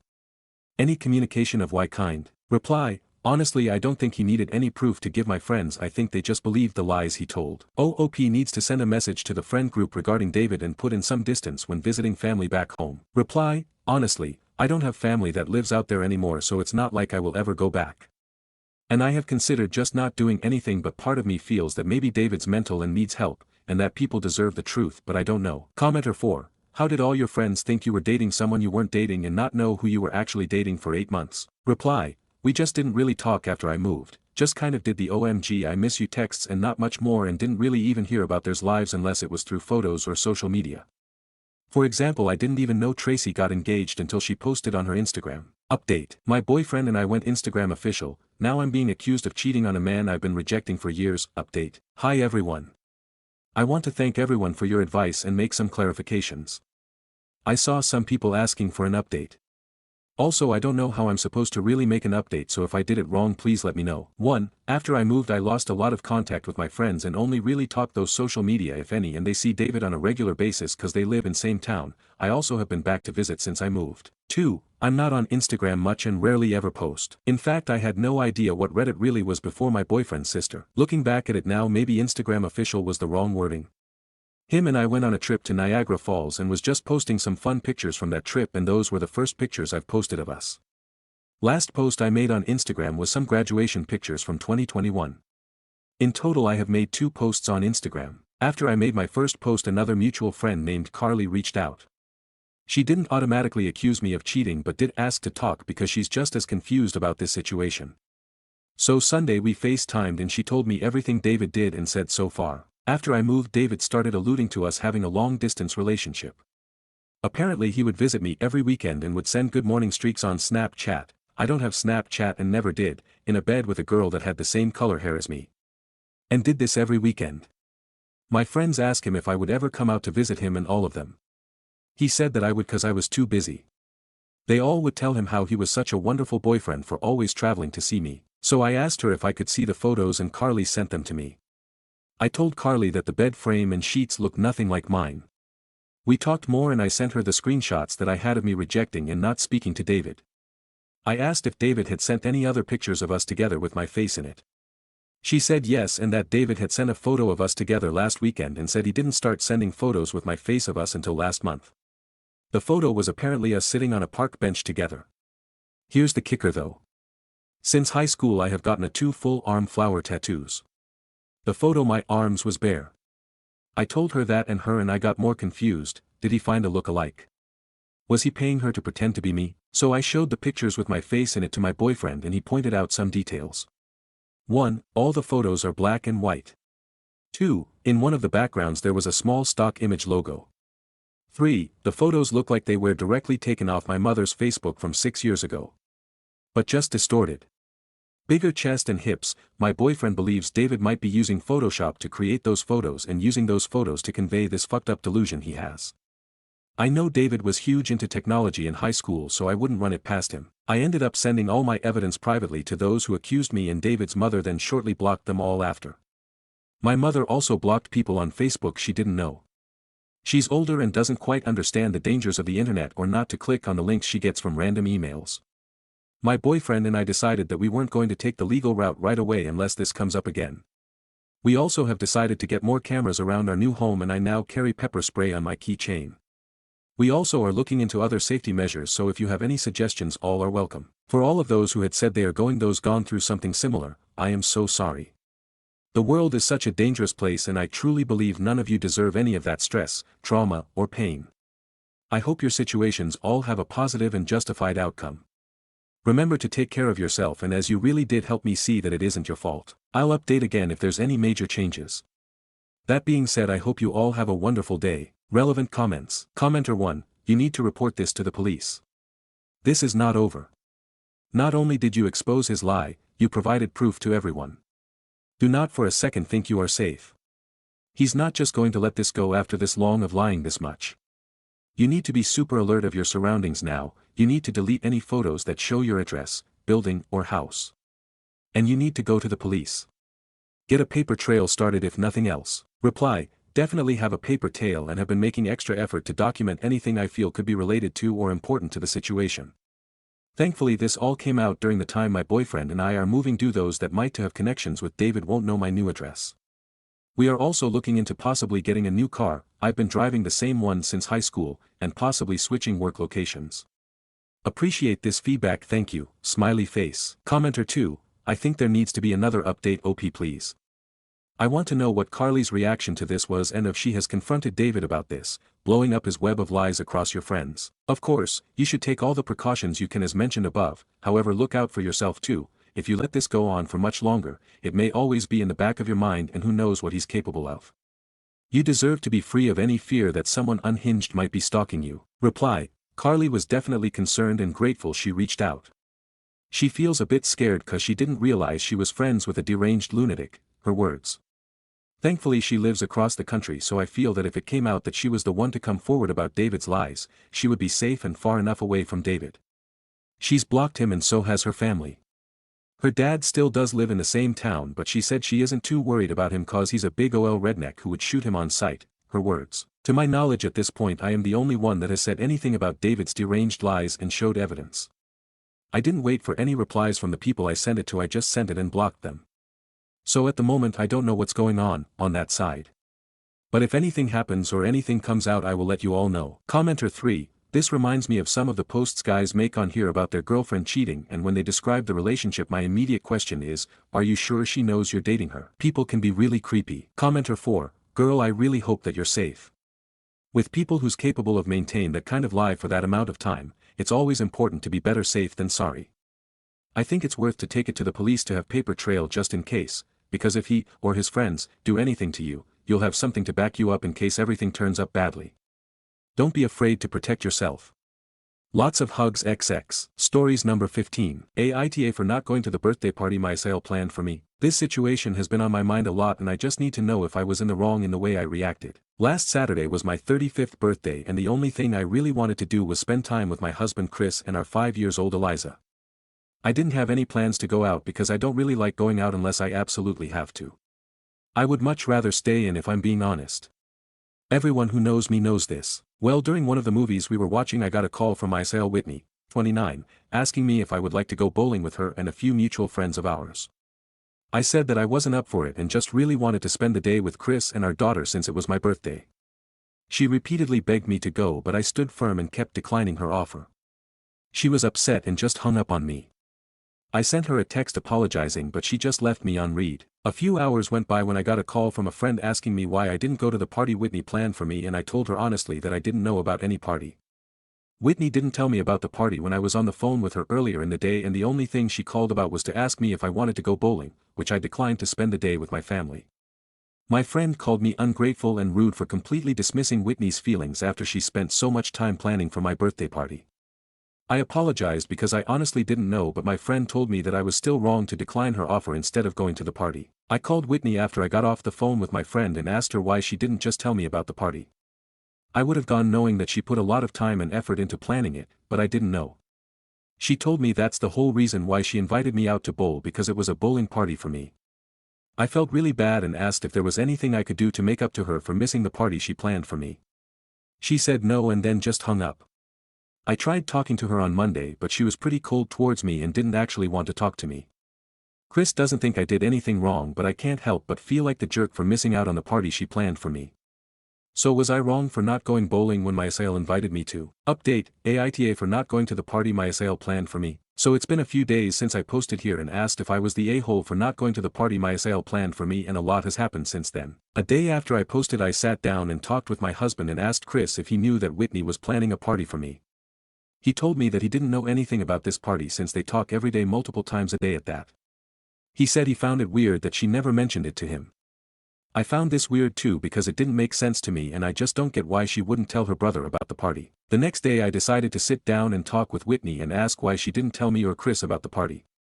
She said that she didn't have to tell us anything and as her sil I should have just gone when she invited me out to bowling.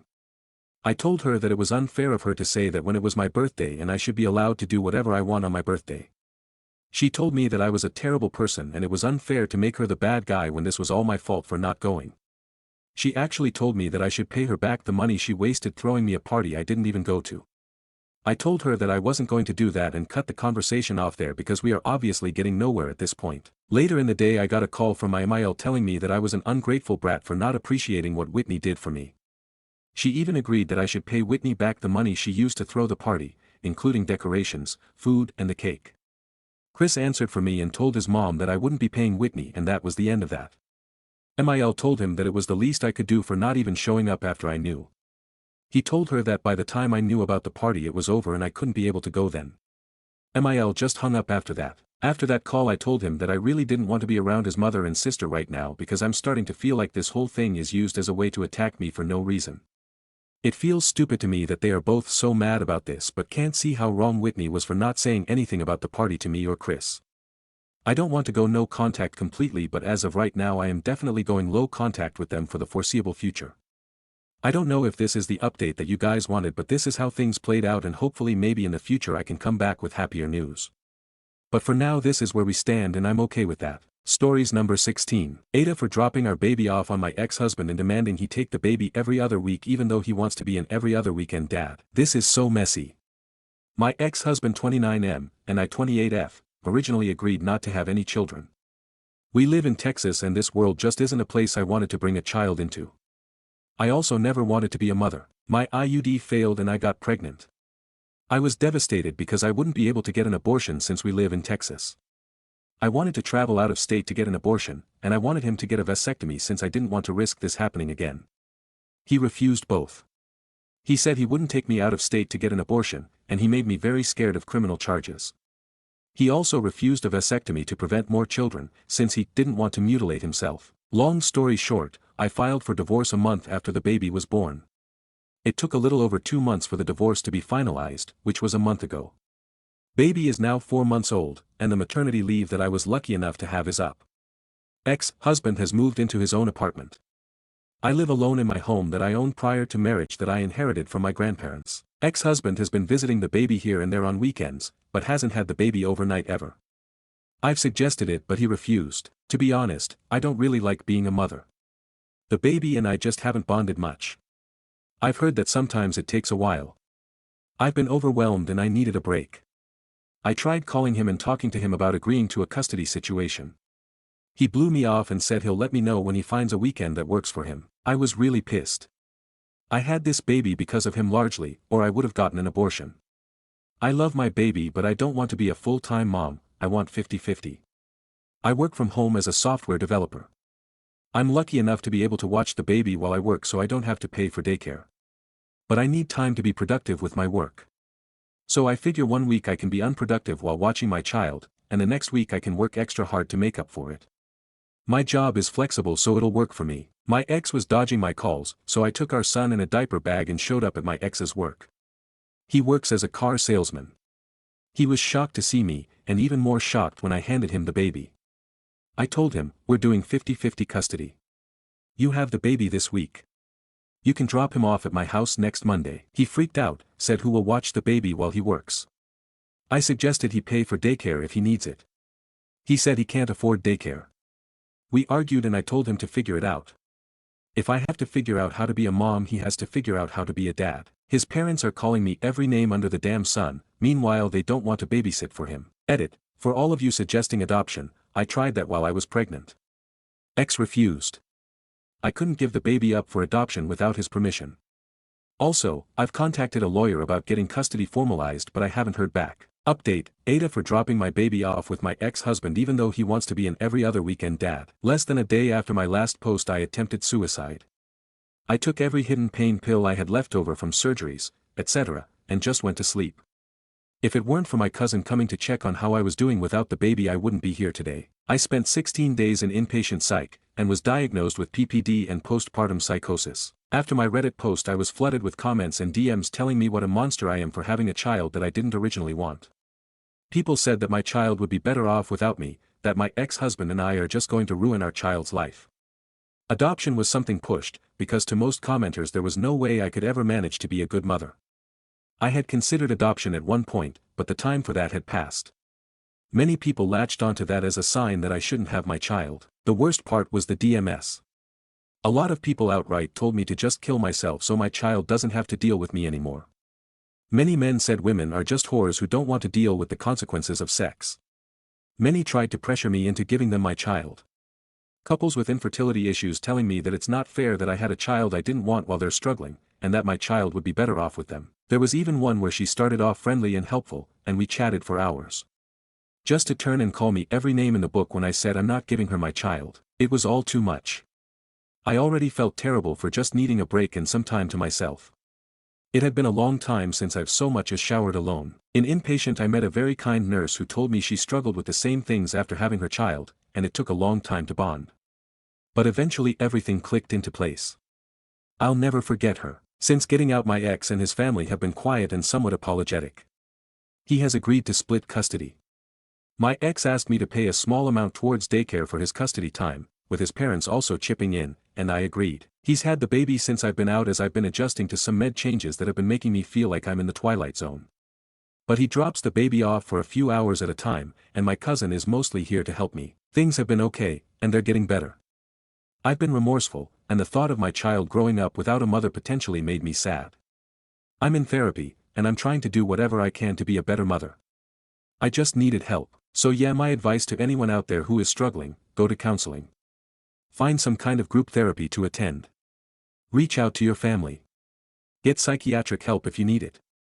There's a lot of bad people out there, and the internet is not your friend. I'm glad I'm still here. Other women haven't been as lucky, and there have even some that have taken their babies with them.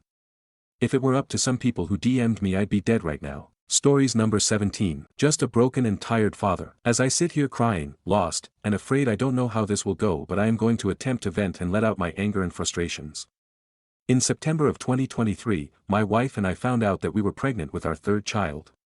We were excited as this would be the one that completed our family. In November of 2023 on Thanksgiving Day I felt very sick and we ended up going to the ER, which I don't ever go to because I work as a firefighter paramedic and only typically go if it's a true emergency. I just progressively got worse and worse and began having trouble breathing, and so we went. My wife, 2 kids, aged 3 and 4 at the time, and I all tested positive for influenza A. We went home and fought through it for 3 to 4 days. On the 5th day my wife woke me up screaming and I looked over and the entire bed was covered in blood.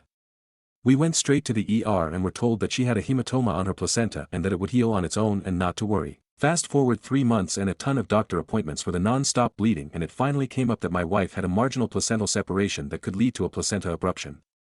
In February 2024, at just 21 weeks pregnant, my wife's water broke and she was admitted to the hospital and eventually gave birth via cesarean section at 22 weeks and 2 days. My baby boy weighed 1 pound 4 ounces at birth and was only 11.34 inches long. We spent 176 days in the NICU and had a relatively easy stay considering the hurdles he had to go through. We eventually went home with a feeding tube, some oxygen and nebulizer. In January of 2025, my son got sick with human metapneumovirus and RSV.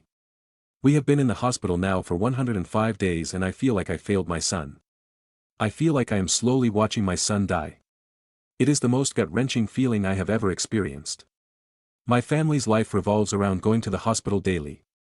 I am fortunate to have enough passive income to sustain our lives, but I have not worked in the past 14 months. My wife has not worked in the past 18 months. We have had to move to a home closer to the hospital because our home is 2 hours from the hospital. I now have my home 2 hours away and rent a house that is 20 minutes from the hospital. My son has a tracheostomy and is on a ventilator. He has a Broviac catheter in his chest to have permanent access to his vascular system. He has a GJ tube in his belly to give feeds and oral medications. My wife's life revolves around being bedside with our baby. I take care of the other 2 kids. Our entire relationship revolves around research on our son, talking to doctors daily, trying to come up with a plan to make some form of progress. Right now my son lives on a ventilator. He is asleep most of the days and nights because of sedation. He has suffered multiple broken bones from osteoporosis due to heavy steroid use. Prior to going to the hospital my son was a ball of joy. He smiled, laughed, he never cried and was the most content baby that I have ever been around. Now he barely smiles. He does when we sit there and talk with him, but no random smiles or laughs. We cannot even hold our son. What I expect, after all he was born at 22 weeks, but this is not what I expected. I can't sleep. I cry nightly and get random bouts of depression. I know what it feels like. I suffered from severe PTSD from the military and fought for years to get to a better mental state. I feel myself slipping into the darkness again and I don't think there is a fix for this one. I don't know if my son will ever leave the hospital. I am normally a very optimistic person, and having worked EMS I have seen miracles, and now I sit on my knees begging the Lord to make this right. I'm just lost and scared that if my son does go it will destroy me and my wife. For now I just bury my feelings because if I break then my family breaks. I'm the patriarch of our family and I know that if I stay strong so will they. It's just so damn hard sometimes. Sorry for the dragged on post, just needed to get this off my chest. Baby, kids, dad, family at Christmas. Comments. Reply. I never in a million years expected this post to gather so much attention. I have been swamped with the amount of comments and messages of support and love from this community. I keep getting asked about how people can help and if we have a GoFundMe. I don't want anyone to feel obligated to donate, but I figured I would leave the information here for those that wanted to. Again, I truly appreciate all of you. Thank you for helping me find the light. Commenter 1. Hang in there brother, I was born at 2 pounds and dropped down to 1 pound 10 ounces a month after I was born. Your son hasn't stopped fighting yet, Godspeed. Commenter 2. Same here. Born at 2 pounds 8 ounces and went down to 1 pound 6 ounces. First 5 months were in an incubator in a NICU. Here I am. You've got a lil warrior Godspeed. Commenter 3. It's okay for you to have a moment to yourself daily and just cry and be angry. Allow yourself to do that. Update. Good afternoon everyone. My last post blew up and went viral. I did not intend for that to happen. I just came here to vent and get some stuff off my chest. I am beyond grateful for the amount of people who took the time to view, comment, message me, and especially those who took the time to read my son's full story on our crowdfunding site. I did not intend to upset anyone, and I have tried to keep up with reading all the comments that were on my original post. I decided to take the time to update everyone here with a new post. I cannot edit my other post due to it having images. I went to my appointment today and everything went very well. I also was able to sit down with my pastor as a family and we spoke for a while. My family and especially my state of mind is in a much better place thanks to all of the heartwarming responses from many of you. My son is also doing well. We had some hiccups shortly after making my original post that lead to Bentley needing 100% oxygen for around 24 to 30 hours because of a lung collapse, but he was able to recover and is doing better now. I will continue to edit this post so that everyone can get updates. I also update our GoFundMe and Facebook regularly, if you would prefer to follow those instead. I also want everyone to know that my DMs are always open if you ever want an update. I am as transparent as they come, and if I can answer any questions I will. Thank you again everyone. I truly appreciate each and every one of you. Comments. Commenter 1. I thought of you today and was hoping there was an update. I'm so grateful your son is doing well and am so happy you were able to find more support. Rooting for you and your family and keeping y'all in my heart. Reply, I appreciate it. He is doing better. He actually is having surgery tomorrow morning for his eyes because he is doing well enough to be able to undergo it now. Hoping for a good outcome with the surgery. Commenter 2. Hey man, how did the surgery go? Hoping all is well. Reply, hey man, he tolerated the surgery well, but the outcome was worse than what we anticipated.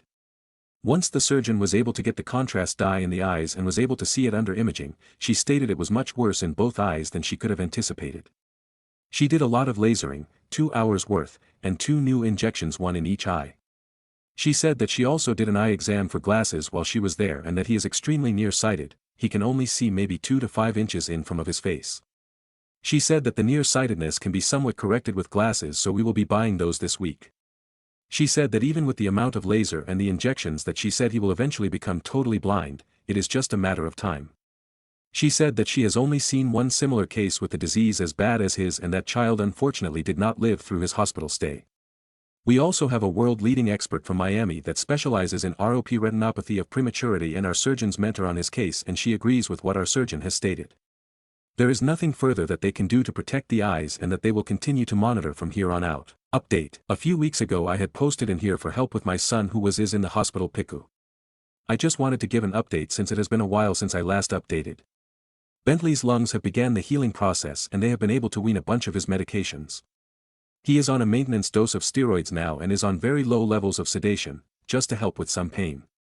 His zoledronic acid infusions have began to help his bones absorb the calcium they need to get stronger. He is still on a ventilator, but his settings are beginning to look better.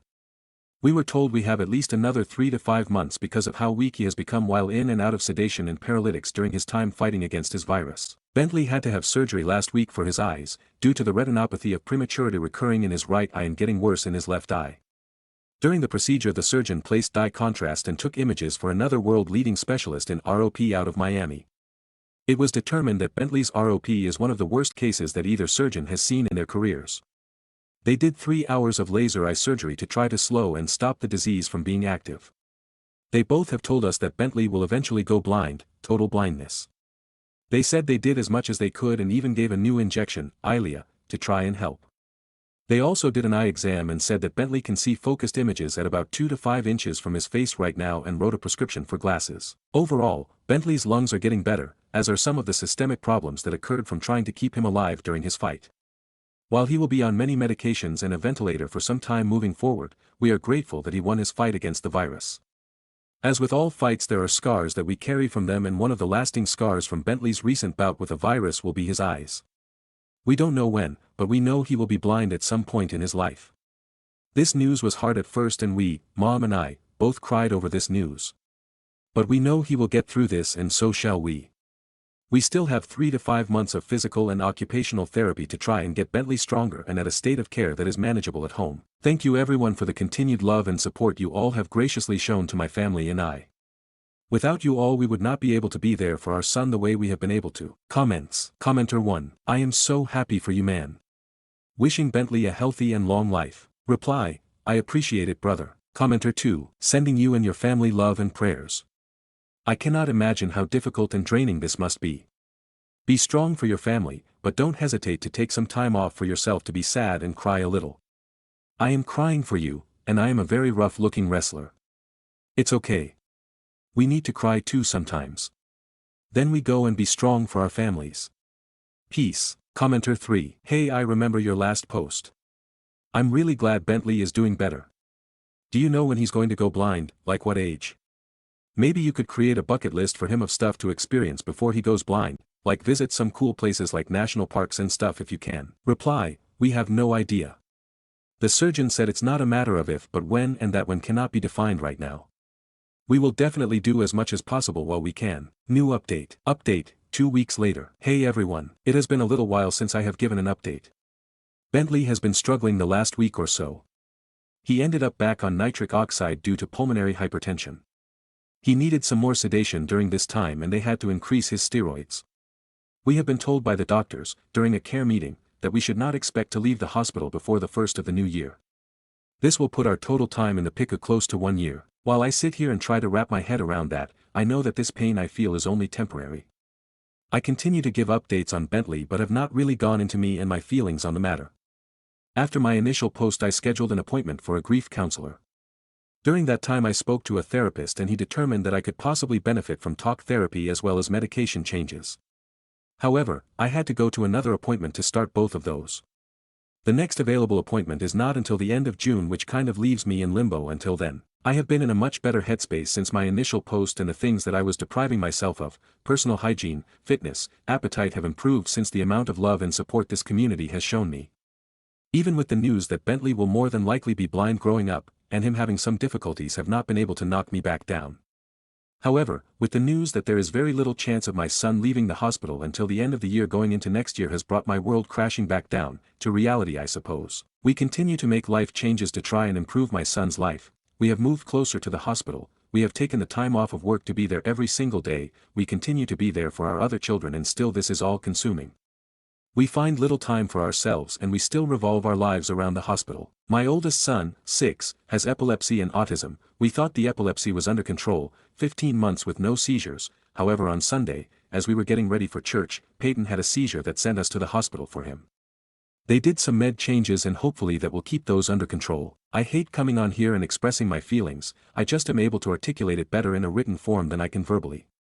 I talk to my wife and she understands to some extent what I am going through, but at the end of the day she is grieving as well and it is hard to burden her with my pain while she tries to cope with hers. I apologize for the extended post, I just needed to vent a little more and you all have helped me so much that I felt this was the best place for it. Thank you all for the love and support you have shown me and my family during this time. I truly appreciate each and every one of you. Comments. Commenter 1. Bereaved dad here giving you nothing but love brother. You are one tough mfr. Sounds like your son has inherited that too. Reply, I appreciate it man. Commenter 2. Bentley has been on my mind since your first post. Thank you for keeping us updated, he's looking stronger. Reply, he has his ups and downs, more ups lately but we are hitting walls.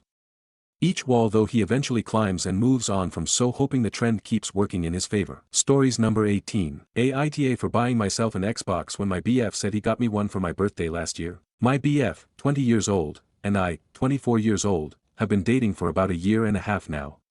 We're long distance and he's been out here to visit me about 4 times, for weeks at a time. Last year on my birthday, in June, he had told me he got me an Xbox. I was really excited because I've had mine since 2016. We met for the first time last October. He didn't bring it with him that time. No big deal. He only had a small bag that time. Fast forward to December, he came out for Christmas. He bought a bigger bag, and even asked if he could bring his PS5 so we could play games together and I said yes. After Christmas he went home, and I asked about the Xbox. Whenever I asked him he got frustrated and said I was nagging him about it but he'll just send it to me in the mail. A few weeks go by, and nothing. So I ask him again, and he gets really upset again. He said it was in a box under his bed and he didn't want to deal with it right now. It got to the point where I just said that it didn't matter whether or not he bought it, I just wanted to know. We go into a huge fight about it again, and I told him I wanted proof that he actually had it. He sent me a picture of the box. I was suspicious about it because he had mentioned to me before that his best friend had the same Xbox I wanted. So in my head I was thinking that he had just taken a picture of his friend's old Xbox box. But I promised him I'd let it go after he sent the picture, so I didn't bring it up. That was sometime in January. My birthday is coming up again, and we were on the phone and he was talking about things to get me. For his birthday I had gotten him a game and a vinyl wrap for his PS5, so I had told him a wrap for the Xbox would be cool, my way of hinting that I wanted my Xbox, and he said no and that he'd think of something better. I promised him I wouldn't bring it up again, but it's been almost a year. He's coming out for my birthday, so I thought maybe he'd bring it. We were texting about my gift the other day and he had mentioned he needed to buy what he was getting me. So to me, it sounded like he wasn't bringing it. I've been wanting this Xbox for so long, and I was sick of waiting, so I went looking on eBay and bought one. It's coming this weekend, so I had to tell him. I told him not to be mad, but I bought myself the Xbox. I tried to explain my reasoning and that I didn't want to wait anymore because my Xbox now barely works. But he got so mad at me and just said that was AF ******** ing waste of $500, so I offered to pay him back for it and he said he doesn't want my money. Now he's really upset with me and it has me questioning if it was messed up that I ended up buying the Xbox for myself. TLDR. My boyfriend told me he bought me an Xbox for my birthday last year in June, he never brought it. I bought it for myself and now he's pissed at me. Sum of comments. Commenter 1, NTA, that Xbox doesn't exist, he just wanted brownie points without making the brownie. Also him getting mad over it every time is kinda a red flag, so I'm not one to say break up but consider if he's worth this. Reply, yeah, I was dreading telling him that I got it. But he's younger, so I figure that maybe he's got that mindset that he needs to get me expensive gifts to keep me. Even though I've made it clear that I don't need gifts like that. Commenter 2, reply, other than him possibly lying about the Xbox, we haven't had many big issues. We both did end up giving each other good Christmas gifts, it's just the Xbox that has been a big problem. Commenter 3, I know you guys are long distance, but just curious, in the past year, why did you not visit him and collect it? Reply, I haven't had PTO to be able to go out there. I had to take medical leave, so I used all my hours right before. Update, he ended up sending a long text this morning about how pissed he was and that it was stupid that I bought it for myself. He was going to bring it, the only reason he didn't tell me was because it was supposed to be a surprise for my birthday. He said he's pissed because he bought more accessories for the Xbox too, so he spent well over $600, but now that I bought one for myself I should keep it and he's not going to give me anything he got. I told him that he should have just sent it in the first place and it wouldn't have got to the point where I had to buy it myself. I also explained that I didn't need expensive gifts and that if he didn't get it for me and just wanted to impress me, he should have told me when I gave him the opportunity to come clean. He explained the reason everything was so expensive was because I liked gaming and Legos, which are expensive, so it wasn't to impress me. He apologized because he made me so upset about it for so long, and that he didn't think about it because it was under his bed. I told him I felt like he never listened or cared about it because I had nagged him multiple times about sending it, but he somehow still forgot. He apologized for being lazy and making it seem like he didn't care about it, how he should have brought it in the first place, and that he was wrong for not doing that. I'm even more conflicted at this point, maybe I should have just waited for my birthday, but it genuinely sounded like he wasn't going to bring it. Comments. Commenter 1, I think a video call would be a really good idea. At this point I really do feel like he's just been lying this whole time. Commenter 2, can't he bring what he bought for you and you return the one you bought? Reply, I think that's what he would have suggested if he actually had the Xbox. After this morning I really don't think he has it. Final update, I ended things with him today. I couldn't do it on the phone, so I did it over text. Everything he said proved that you were all right. He's trying to manipulate me back into the relationship, but I'm at my breaking point. Thank you all for your help on this. Stories number 19. Aita for reporting the stepdaughter of my deadbeat father to my school for harassing me and getting her kicked out of a class. When I was 6 my father cheated on my mom and he left us to be with his affair partner. She was also married and had a daughter who's a few months younger than me, and I saw her around school. My father hasn't been in my life since he moved out. He gave me the chance to move in with him and his affair partner, and if I didn't take it he told me he wouldn't see men anymore, and he hasn't. Well, he's seen me around but he isn't involved in my life. He married his affair partner after their divorces and he's raising her daughter. They have sons together but I'm not sure how many. I avoided them the best I could and always swore they would never be my family.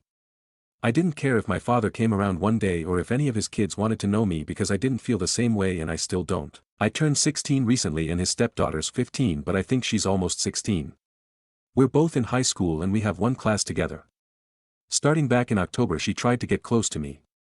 It started with her saying we're sisters and she wants us to be close because she only has brothers and I told her we weren't sisters and to leave me alone. She tries to sit with me at lunch, she tried to move her locker next to mine, she looked into joining extracurriculars I was in and I have either ignored her or told her to go away.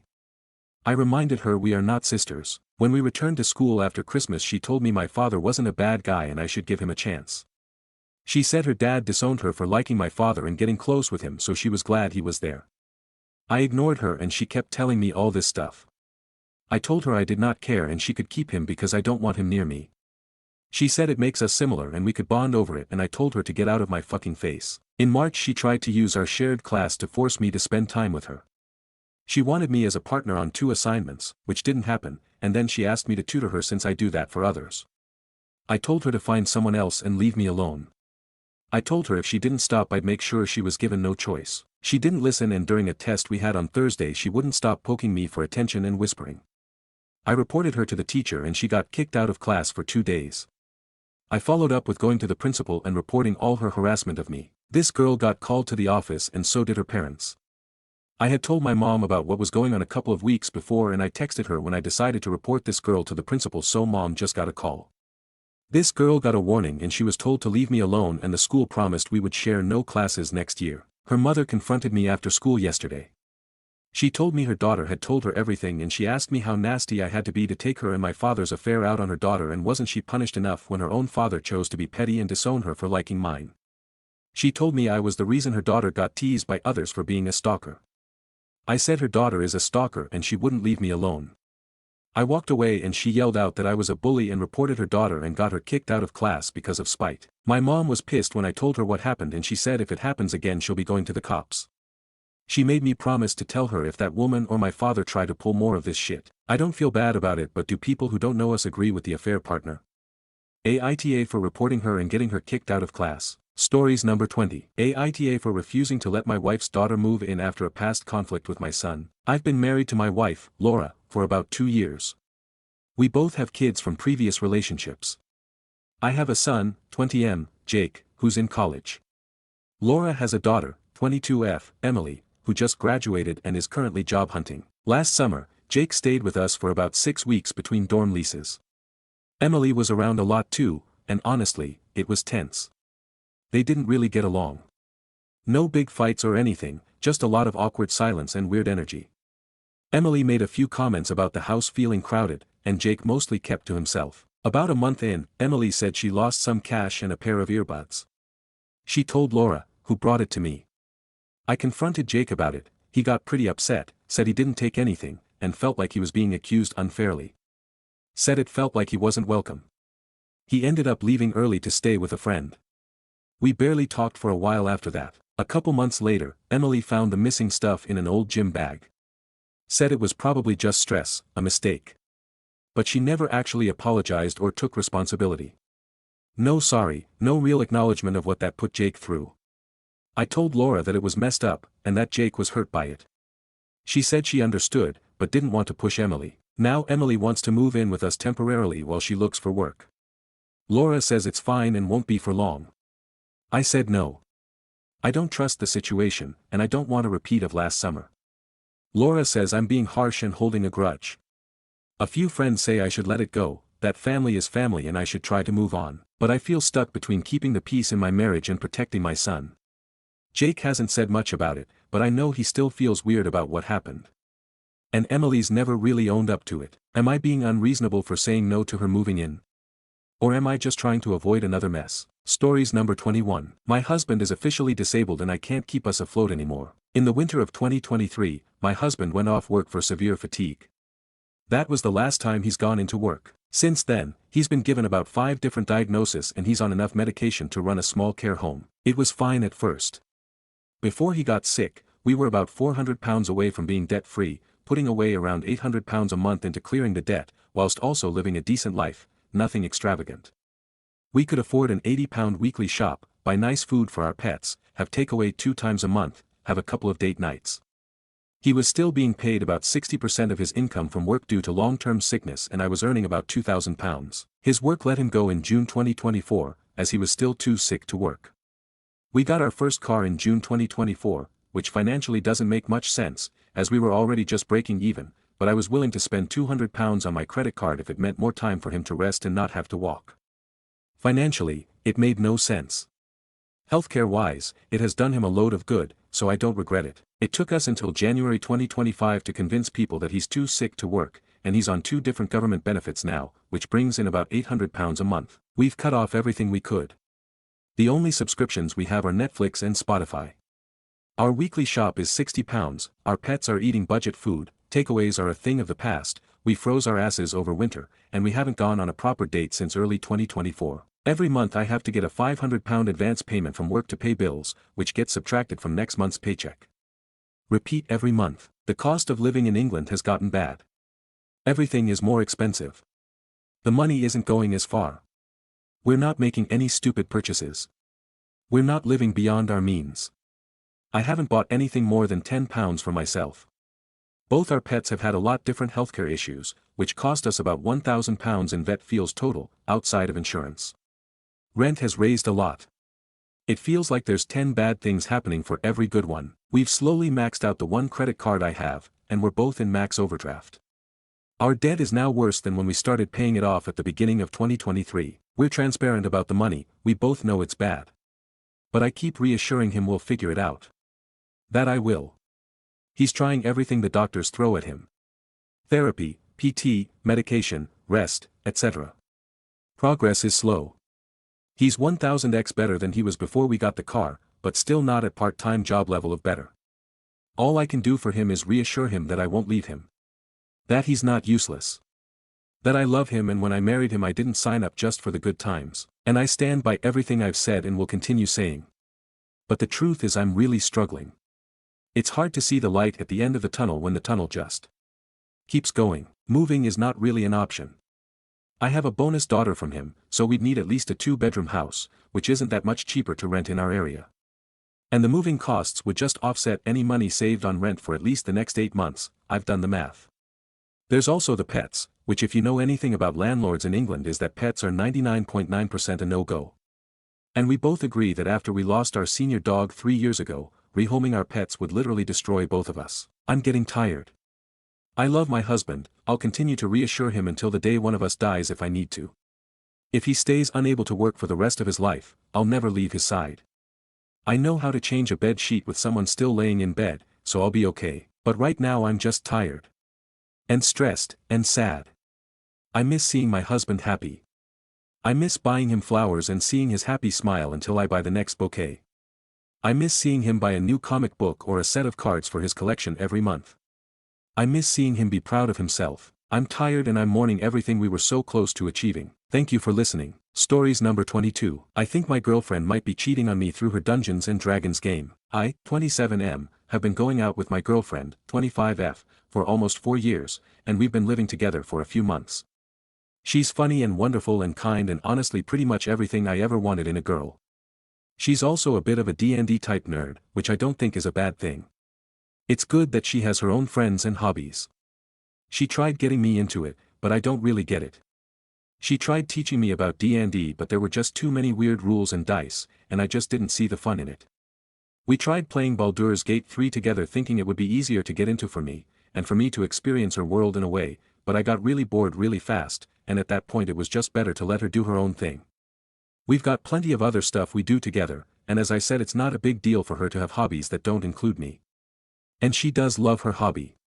She gets very excited about her weekly games and sometimes tells me about the epic adventures they go on, which admittedly sounds pretty fun secondhand but is not really for me. We live in a 2-bedroom apartment, so we have a bedroom and a home office we share, where our laptops are. Her D&D games are online, and usually happen in the evening, so I just hang out in the living room or go out when she plays to not intrude. But a few weeks ago I noticed that she locks the door when she plays. I thought it was a little weird because why would you lock the door to play D&D? And it didn't sit right with me. So I did what I now think might have been very sad and pathetic, but I genuinely didn't know what else to do. The last few weeks when she had her game, I sat out in the hall by the door and listened. She uses headphones so I could only really hear her side of the game, and at first it was just some stuff about rolling dice, joking around with her friends, and spells doing whatever, but I kept at it. I sat there for 4 hours last week and over 2 hours this week, but eventually I heard it. She was talking about with another person and it was really romantic. It was tender, and very emotional. She legit said something like, "You know I love you, so I want to help you save your family," or something like that, in a clearly romantic way. It went on like that, like a clearly emotional discussion with a romantic partner that lasted a solid 15 minutes. Then it went back to other stuff, but by that point it didn't matter. I was really upset, and went back to the living room, and when she came out after session I confronted her. I told her I heard her talking and telling some guy how much she loved him, and how he was the only one who ever got through to her or something, so she would do anything for him. She said I was taking it out of context, and that it was just pretend and playing a character, but I told her it didn't matter. This wasn't some video game where her character was speaking written lines to another character with written lines who wasn't real. She herself was saying sweet, loving, romantic things to another real person. And it hurt to hear. It felt like cheating. She said it wasn't cheating, and her character wasn't her. She just did it for the drama, and thought being romantically invested made her character better. She also said that me sitting outside to listen in on her game was a violation of her privacy and showed that I didn't trust her, which was why she felt like she needed to lock the door in the first place. I apologized for that, but at the same time I said that me being wrong to eavesdrop doesn't justify what she did, to which she said that she didn't do anything wrong. It was just what the game was. And it was just a game, but that made me feel even worse. Maybe I'm being whiny or misreading it, but she is the first person I was ever really vulnerable with like that, and the way she spoke to me when she told me how much she loved me, it was just so similar to the way she spoke as her character that it made me uncomfortable. It made me feel like something that was only mine and only for me was just given to someone else for a game. It felt like it cheapened it. Was she faking it with me? Was she genuinely feeling it for that other person? I don't know what exactly it is that's bothering me, because technically she's not wrong. But I don't care if she's technically not cheating, I just feel like there are certain sides of my GF that should be reserved only for me, shouldn't there? I couldn't really verbalize it to her, and after a bunch of arguing back and forth with just went to bed. For the past few days we've been in this weird state of limbo where we're going on like nothing happened, but also there's clearly tension. Today I couldn't take it anymore and I said that we need to talk about it. I said that I understand her hobbies are important to her, but I am her BF and there should be certain things that are just for me. I can't go on knowing that she's talking like that to some other guy. So I told her that I support her going on with the games, but I asked that she no longer lock the door, and no longer do whatever romantic stuff she does in game. She said I didn't mind when she talked to me at length about her romance with that Asterian guy in Baldur's Gate. I told her, again, that that is not the same. I don't mind her playing at romance with a bunch of pixels, and being moved by fiction, but that her D&D game isn't just fiction. It's her, telling those things to an actual person, and that bothers me, so I want her to stop. She said I was being possessive and controlling, and that I can't tell her not to have hobbies or how to behave. I told her that's true, but if she doesn't understand how I feel about this we might not have a future together. She got angrier and said I'm clearly not in a state to be having this discussion and we'll talk again when I've calmed down, and went to school. She's getting her MA, but in the time since I've been the opposite of calming down, I just get more upset the more I think about it. Clearly me being upset should at least make her consider stopping even if she isn't actually cheating outright. Shouldn't my feelings matter on this issue? But also, maybe I'm not being reasonable. Maybe I am overreacting. Help. Relevant comments. Commenter 1. I'm sorry to say this but yes, absolutely.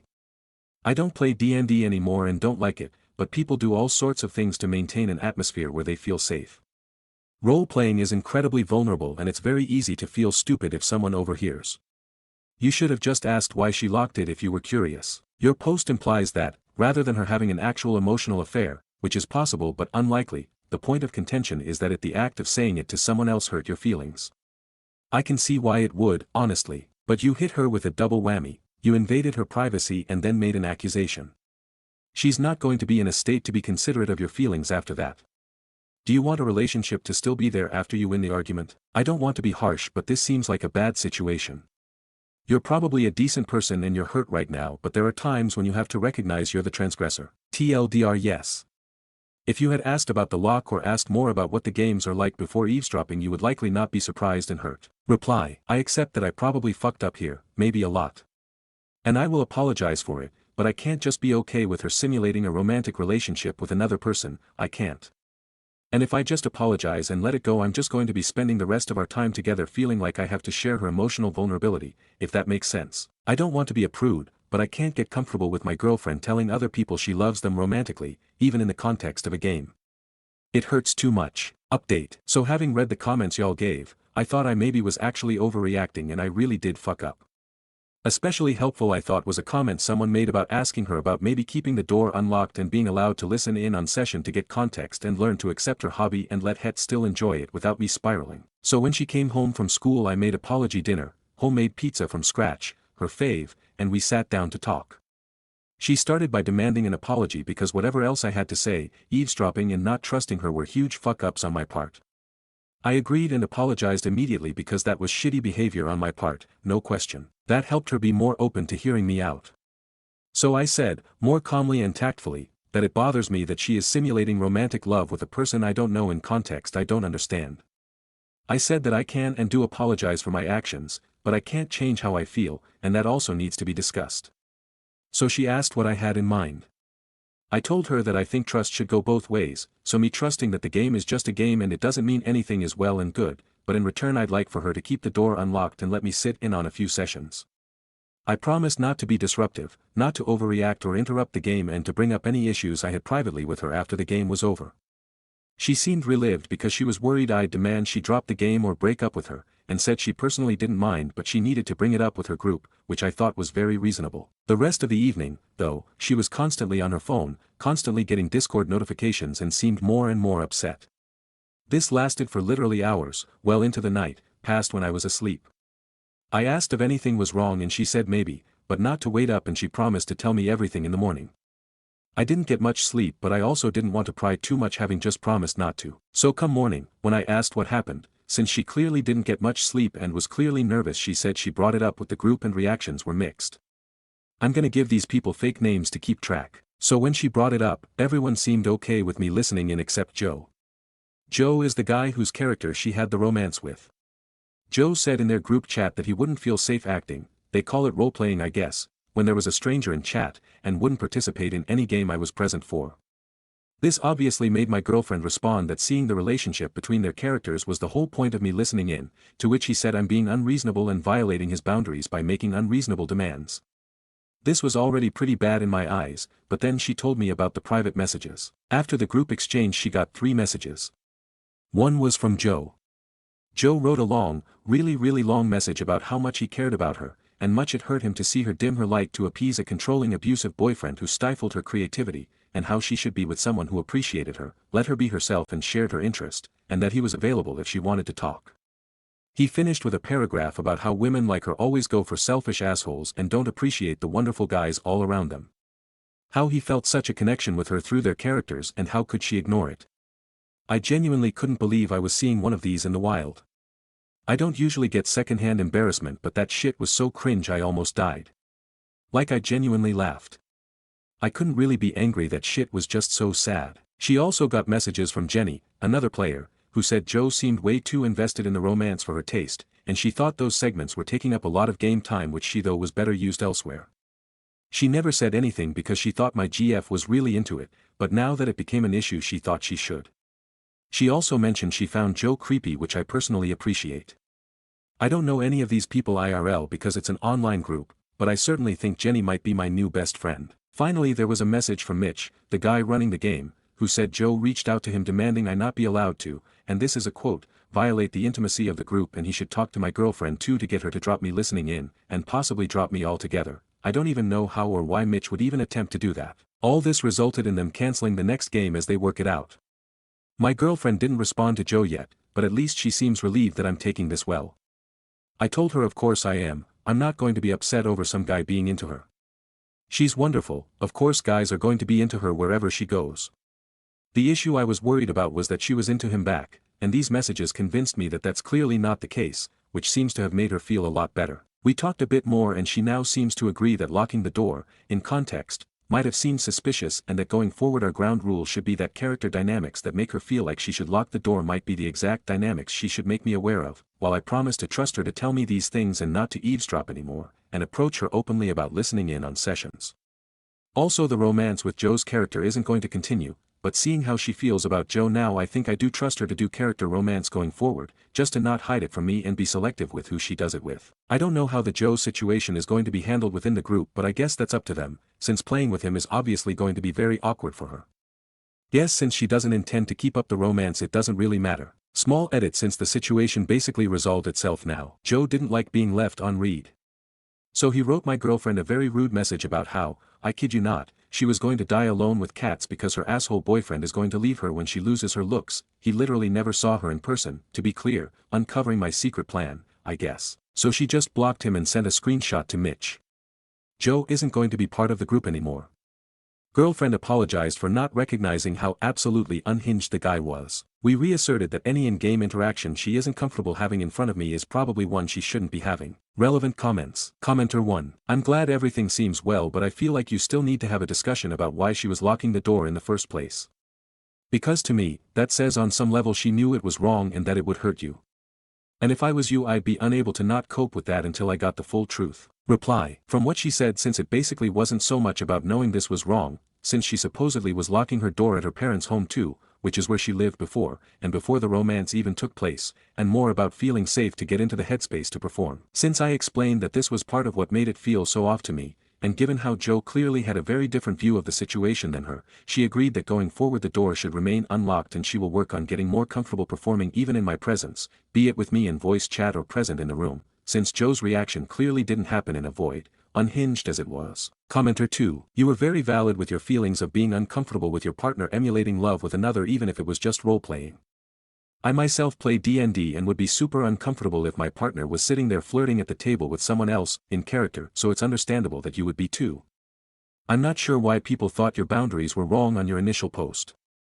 Glad you guys could figure it out nonetheless. Reply. I'm not saying it's going to be easy, but I love her, and if this is important to her I feel I owe her at least the benefit of giving her grace. Stories number 23. Aita for giving my unemployed brother 30 days to move out of my inherited house with his kids. I, 29, came into an inheritance from my grandma last year.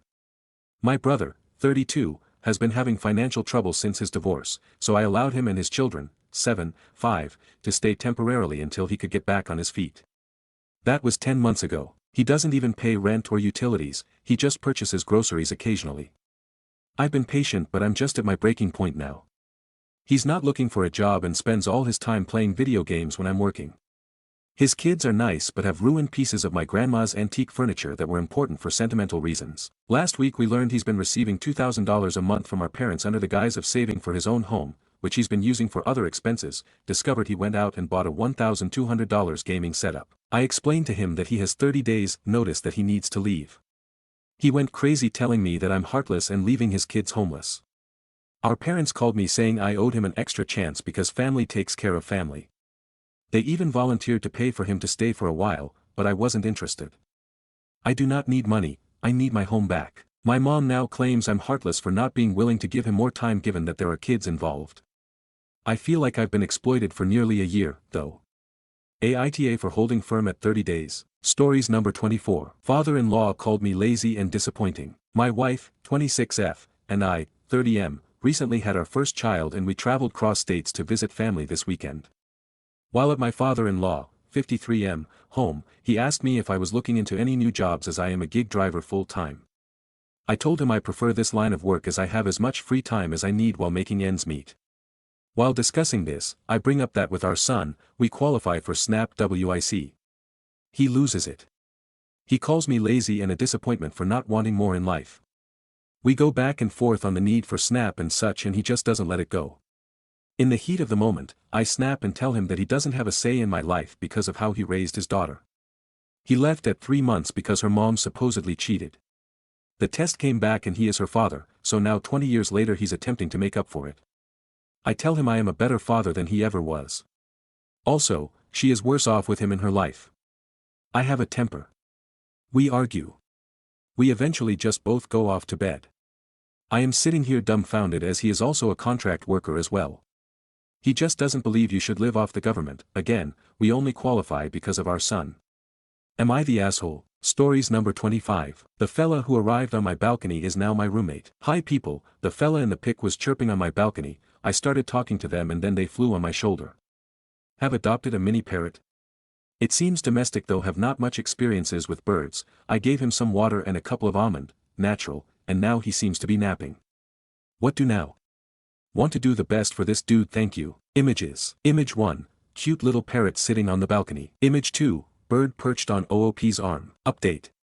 I bought a little cage, which will stay open, and some food for the time being and have alerted the local pet shop chain that I have the burb and I am going to check tomorrow if anyone looked for him. Same thing in a couple of shops nearby. He ate his seed and now it seems way more energetic, flying around, singing and exploring. If he ends up staying I am going to name him Seneca. Comments. Commenter 1, if you're on Facebook, go to 911 Parrot Alert Official and make a post there. It's a group where people post lost and found birds. The admins are members of many lost pet groups and will cross-post them in wider areas. Birds can travel over many miles, so that kind of reach will help. Reply, thank you, this has been suggested by multiple people but I do not use Facebook and I live in the northwest of Italy, Torino. I think anyway those FB groups work better abroad. I am planning over the weekend to go to the shops, bars, restaurants and cafeterias of my area telling that I have found this beautiful bird and to contact me if the owner shows up looking for him. Commenter 2, I live in Italy and in my city there is a Facebook group for local missing pets which works very well, give it a try. Or try and contact a local rescuer like ENPA. Reply, thank you, I will look into it. Commenter 3, reply, thank you for the info. I have 2 questions, maybe you can help. Does he need something specific nest-like as a literal bed for sleeping? Does he need covers or pillows or something else to stay warm? Especially during the night when I will not be able to check on him. Commenter 4, where do you live, OP?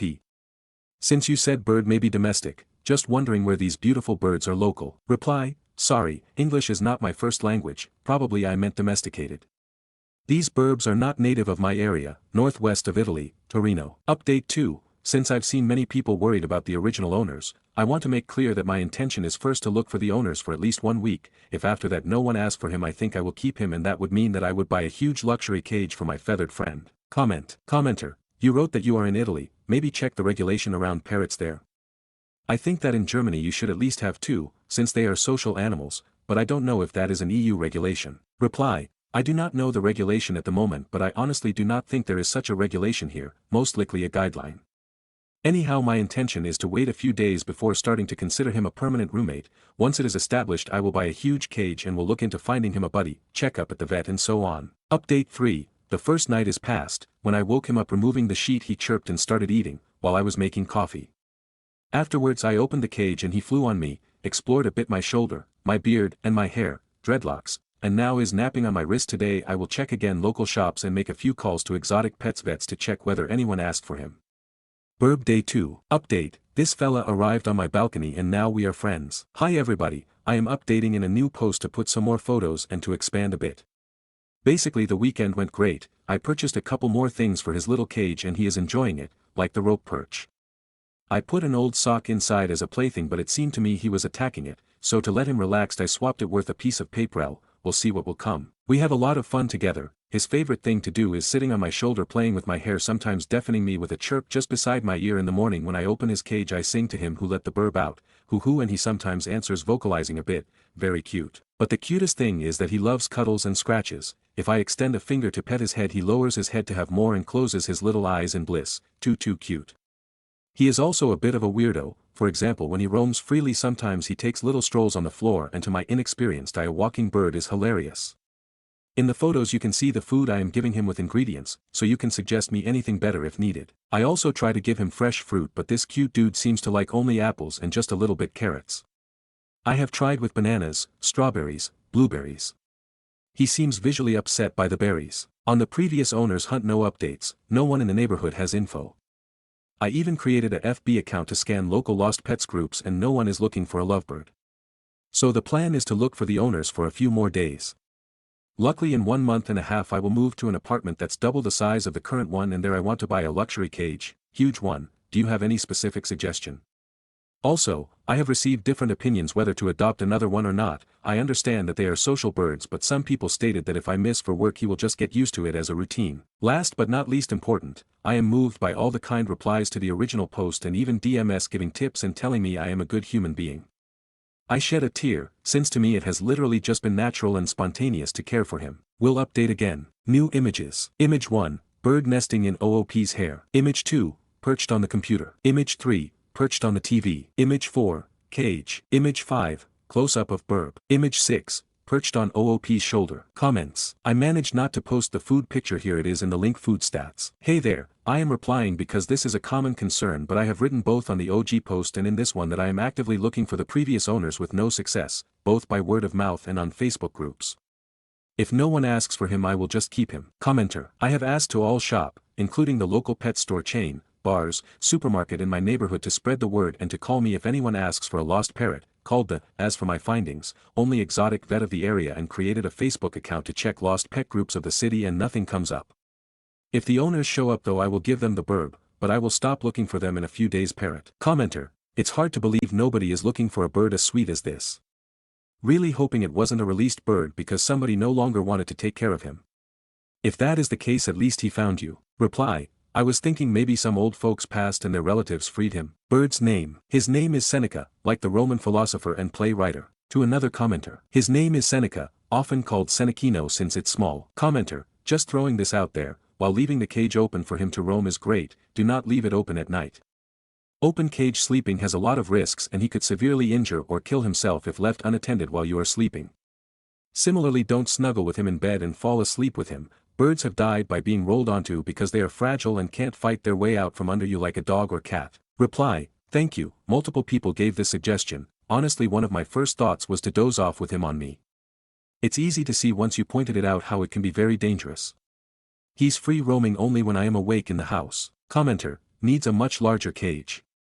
The one you have now can be used for travel. Reply. Yeah, at the moment I don't have much space. I let him out a few hours a day, 1 hour in the morning and a few more in the late afternoon. Evening. Parrot. He showed up at the right time. I guess since next month I am moving to a bigger place where I will be able to have a huge luxurious cage for him. Commenter. That's great that you're taking care of him. Does he exhibit any other concerning behaviors? Like he's uncomfortable being held? Or wants to fly away? Are his wings clipped? Reply. He seems healthy and active, he eats, chirps and sinused, more when I am not with him, flies around the room, asks for cuddles on the head. He has a weird aversion to berries, he does not interact with paper nor takes a bath, although he showed some interest in the water stream out of the faucet in the sink. He just likes staying on my hands or shoulder, grooming himself or my beard hair. He likes all physical contact. Update post 2. Hello everybody. This is an update about the situation, since many asked, with my new feathered roommate, Seneca. First thing first, it's been more than a week now since he arrived in my apartment and I have not found the previous owners. I have checked and looked everywhere I would go if I lost my pet, including FB local groups and local pet stores. No one is looking for a lost bird it seems. On a sweeter note, we are bonding and we have found some kind of temporary routine since until halfway through June we both are a bit restricted on what we can do. The apartment is quite small and I have to go to work anyway. I wake him up at July 30th, 8 a.m., I clean his cage, change his water and refill his feeders as needed. I also put a few fresh piece of apples carrots in the cage. I then free him for 1 hour, I talk and whistle to him and as long as he wants I pet his head and cheeks. Afterwards if he agrees I put him back in the cage and I leave for work. It happened in the most recent days that he understands that I am going out and so he does not respond to me as he otherwise do, flying on the tallest spot of the room and mocking me for my inability to catch him. Since I actually must go to work I have bird-proofed a room so I can leave him free without worrying that he might get hurt or making a mess marking stuff dirty or whatever. Once I come back, which can be from 5 to 8 hours later, I free him if he's in the cage and spend some more time with him, 3 to 5 hours. During these hours I am not constantly interacting directly with him, for example he sits on my shoulder grooming me while I do PC stuff or while I browse Reddit on my phone.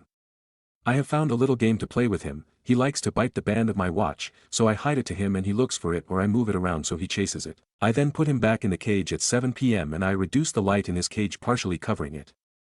I change his water and fresh fruit once again and between 7:30 and 8 p.m. I completely cover the cage so he can sleep his 12 hours. Tips, requests and questions below. How do you manage your bird poop? The only way I found to minimize the issue is to put below the common places in which he purchased something to collect his droppings. Does he get sad from the 5 to 8 hours in which he is alone and maybe in the cage? Do you see any flaw in our routine? Is it sustainable for 1 more month? Afterwards he is going to have a lot of space. He does not seem to play with paper or stuff when alone. How can I be sure he does not get bored when alone? What's this fixation he has for my toenails especially but also for my fingernails? He bites them quite hard. Can you explain to me how to see if he is hormonal or not? A bunch of people told me that would be bad, but I am not sure about the signs of it. I am sharing some pictures and stuff, and thank you all for the overwhelming love and support you are sending us. A lot of people even told me I am as cute as him. Images. Image 1, handsome Seneca. Image 2, perched on OOP's arm. Image 3, eating seeds. Image 4, pecking at OOP's toes. Image 5, Seneca and OOP posing together. Image 6, Seneca vibing out of reach. Some of OOP's comments. In response to a longer comment. Thank you a lot for your reply. This is my first bird and I really care about him, especially for the manner that he flew in my life. I am a bit relieved knowing that we can understand my routine parrot say hello to your Kana from us. Stories number 26. Cannot believe my boomer mother said this about her future grandchild. I, 28M, and my wife, 25F, are expecting our first child together later this summer. We're both really nervous but also very excited and are trying to involve both sets of soon-to-be grandparents with all the stuff during her pregnancy as appropriate. For context, my wife's mother is from Ecuador and her dad is black, first generation born outside Ghana. I'm a white dude. She is not a white girl. This is important for the story. I was visiting with my parents recently who live about 90 minutes from us. I went by myself, the wife electing to stay home and rest. My parents and I had split some wine and honestly we were having a pretty good time. But a ways into polishing off the second bottle as the conversation went on, my boomer mother, 60F, said, "I'm just really disappointed that my grandchildren won't look like me." I literally almost punched her. That is the most vile and disgusting shit I have ever heard come out of her mouth. I just stared at her in the shocked Pikachu face as my brain short-circuited. Even my dad looked a little embarrassed. I didn't have a super quick and witty comeback for this like I see some of you guys in this group do with boomer shit, because I was truthfully really rattled that my own mother said this to me. I took some time to gather my composure and asked her to apologize as calmly as possible. What for? She had the absolute audacity to ask, "You know we love, insert wife's name, we just always pictured our grandchildren being white." That's all. My dad didn't say anything during this conversation, but he certainly didn't disagree with her either. We got into a huge argument spurred on even more by the wine we had. I eventually told her, honestly, after learning that these are your thoughts on this, I'm going to seriously consider not letting either of you be in this kid's life, as well as any more we might have in the future. Oh, that's ridiculous.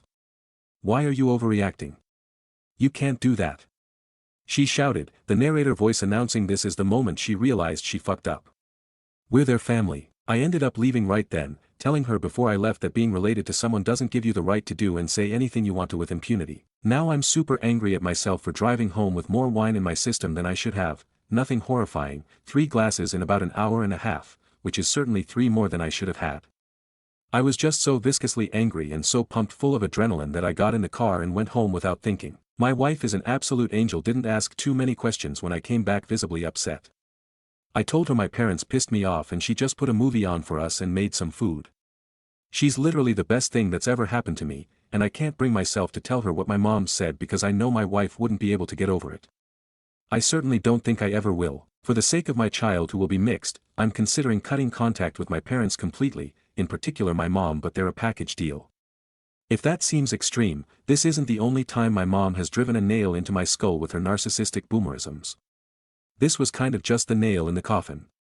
She's a classic bootstraps lifting, boundary violating, $30,000 home buying, war on terror cheering, AI generated photo she thinks is real Facebook posting, baby boomer. But the casual boomer racism regarding her own grandchildren is too much for me to personally stomach. If I got a real, genuine, heartfelt apology from her, then I might consider not cutting her out. Maybe. Anyways, rant over. The legacy of this generation will certainly live on, but only as a cautionary tale. Edit, don't worry guys. I am going to tell my wife everything. She absolutely deserves to know. I just need a day or two to calm down a little to handle that conversation appropriately. Stories number 27. Aita for charging my girlfriend for rides after finding out she charged me rent for years in a house she owns. I've been living with my girlfriend for about 5 years. When the pandemic hit, I lost my place. At the time, we'd only been dating for a year. I asked if I could stay with her temporarily while I figured things out. She agreed, as long as I covered the rent, and she'd handle the other household expenses. It seemed fair, so I moved in and paid the full rent each month. Less than a year ago, I found out the place isn't rented at all, it actually belongs to her or her family. She never told me. They've never paid rent. I felt pretty hurt and betrayed. It wasn't just about the money, it was the lack of honesty. I brought it up, expecting at least a serious conversation or an apology. Instead, she basically said, "You agreed to pay, so what's the issue?" I told her I wasn't comfortable continuing to pay for something that doesn't cost her anything, especially when she doesn't work and gets money from her parents. I decided to start saving that money instead. She then said her parents only allowed me to live there because I was paying rent. I asked her to talk to them about changing that or at least give me time to save up and find my own place. She refused. She didn't even try to discuss it with them.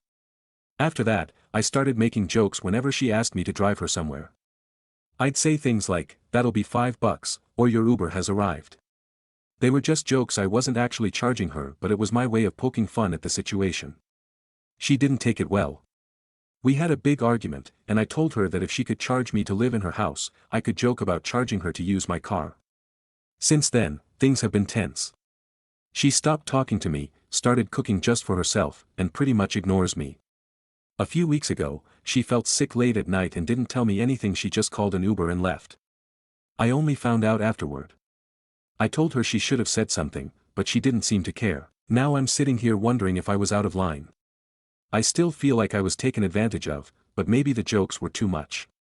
Then again, if the roles were reversed, I would have never asked her to pay rent to live in a house that cost me nothing. So, Aita. Stories number 28. Aita for telling my friend her son's name isn't French. I'm French. My wife and I live in Canada now.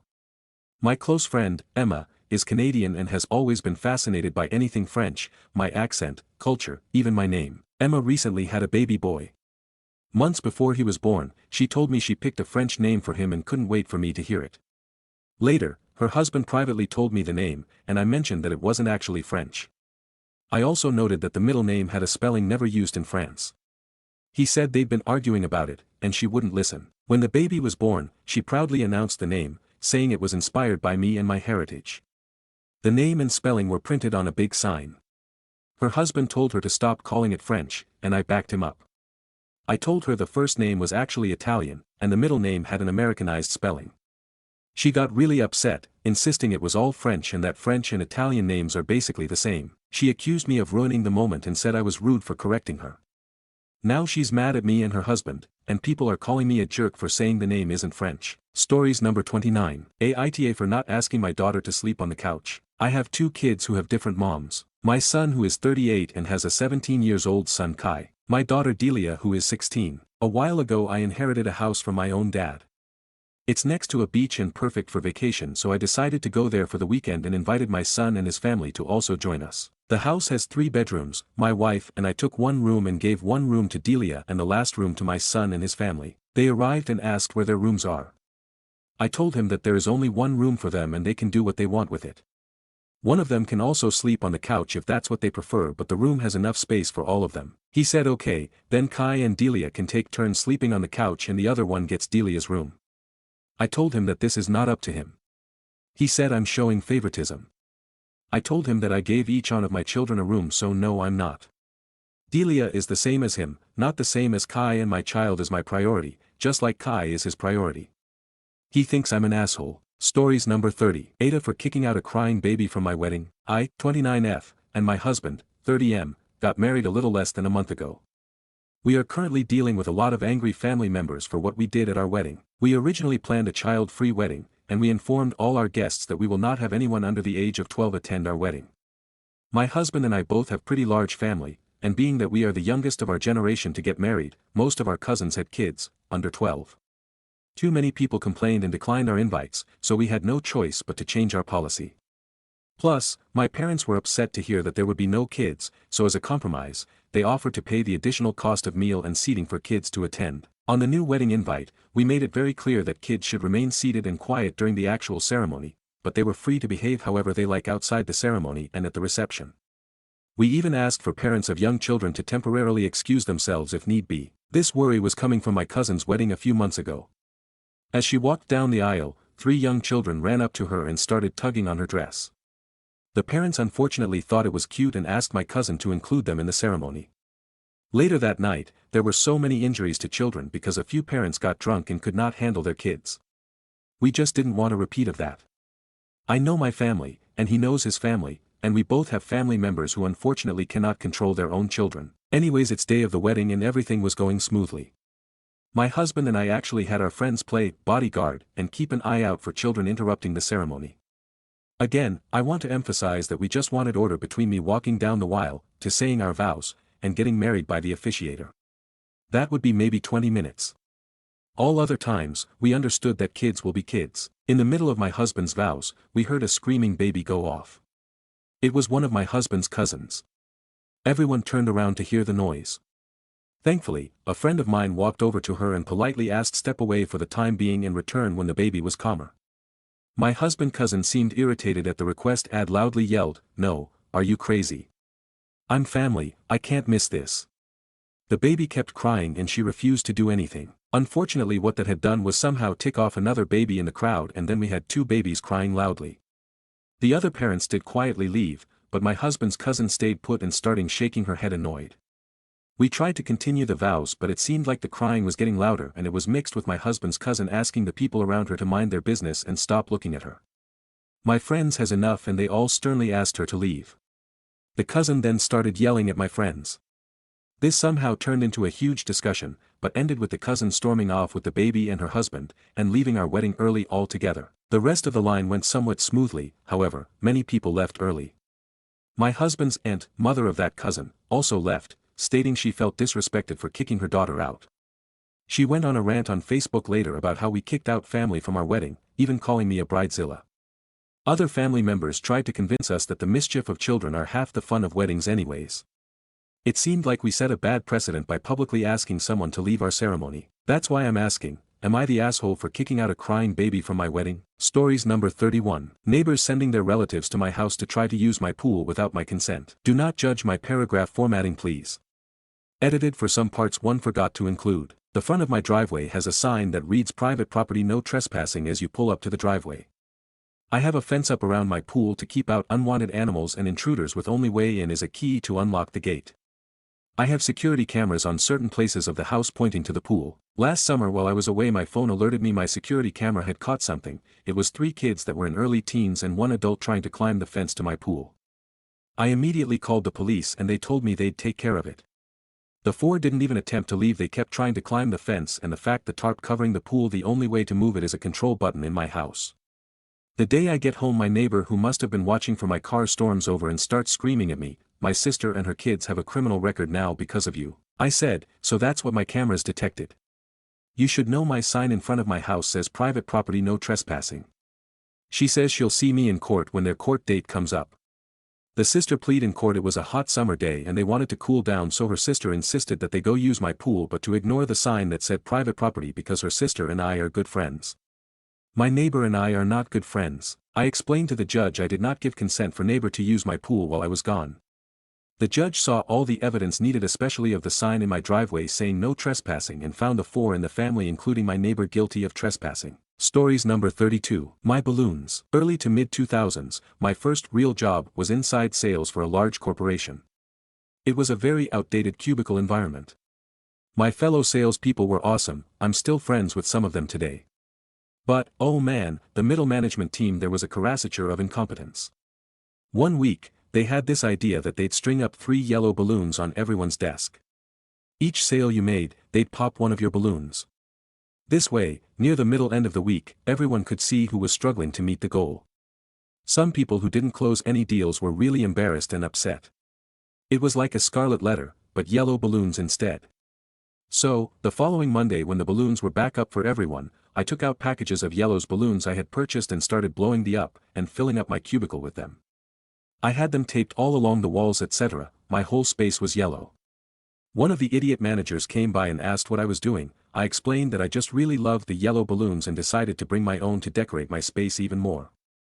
I saw the managers huddle up, glancing over at me, and could make out that they were discussing my personal balloons. I shared balloons with people around me, who also decorated their cubes. Managers were upset that I was spoiling their plan to humiliate people, and one of them came by and popped a few of my personal balloons. I promptly contacted HRBC, that was destruction of my personal property. And since it was such a corporate place, they took my complaint about balloons seriously, lol. After that week, they abandoned the balloon idea completely. Stories number 33. On a flight yesterday, entitled couple tells me I need to sit in the middle seat. I was flying home the other day on a 4-hour flight. I always book myself an aisle seat, I even pay extra if the airline charges for that, because I have anxiety about flying and I am claustrophobic. Sitting in the aisle and whiskey are the reasons I can fly and be somewhat comfortable. So I boarded my flight and sat in my seat. There was a mid-20s woman in the middle seat, and she was chatting with the guy in the aisle seat on the other side of the aisle. Once everyone was seated, I discovered that the young man was in fact her boyfriend. The young guy then addresses me, and asks me if I would trade seats with his girlfriend, middle seat, so they can chat across the aisle during the flight.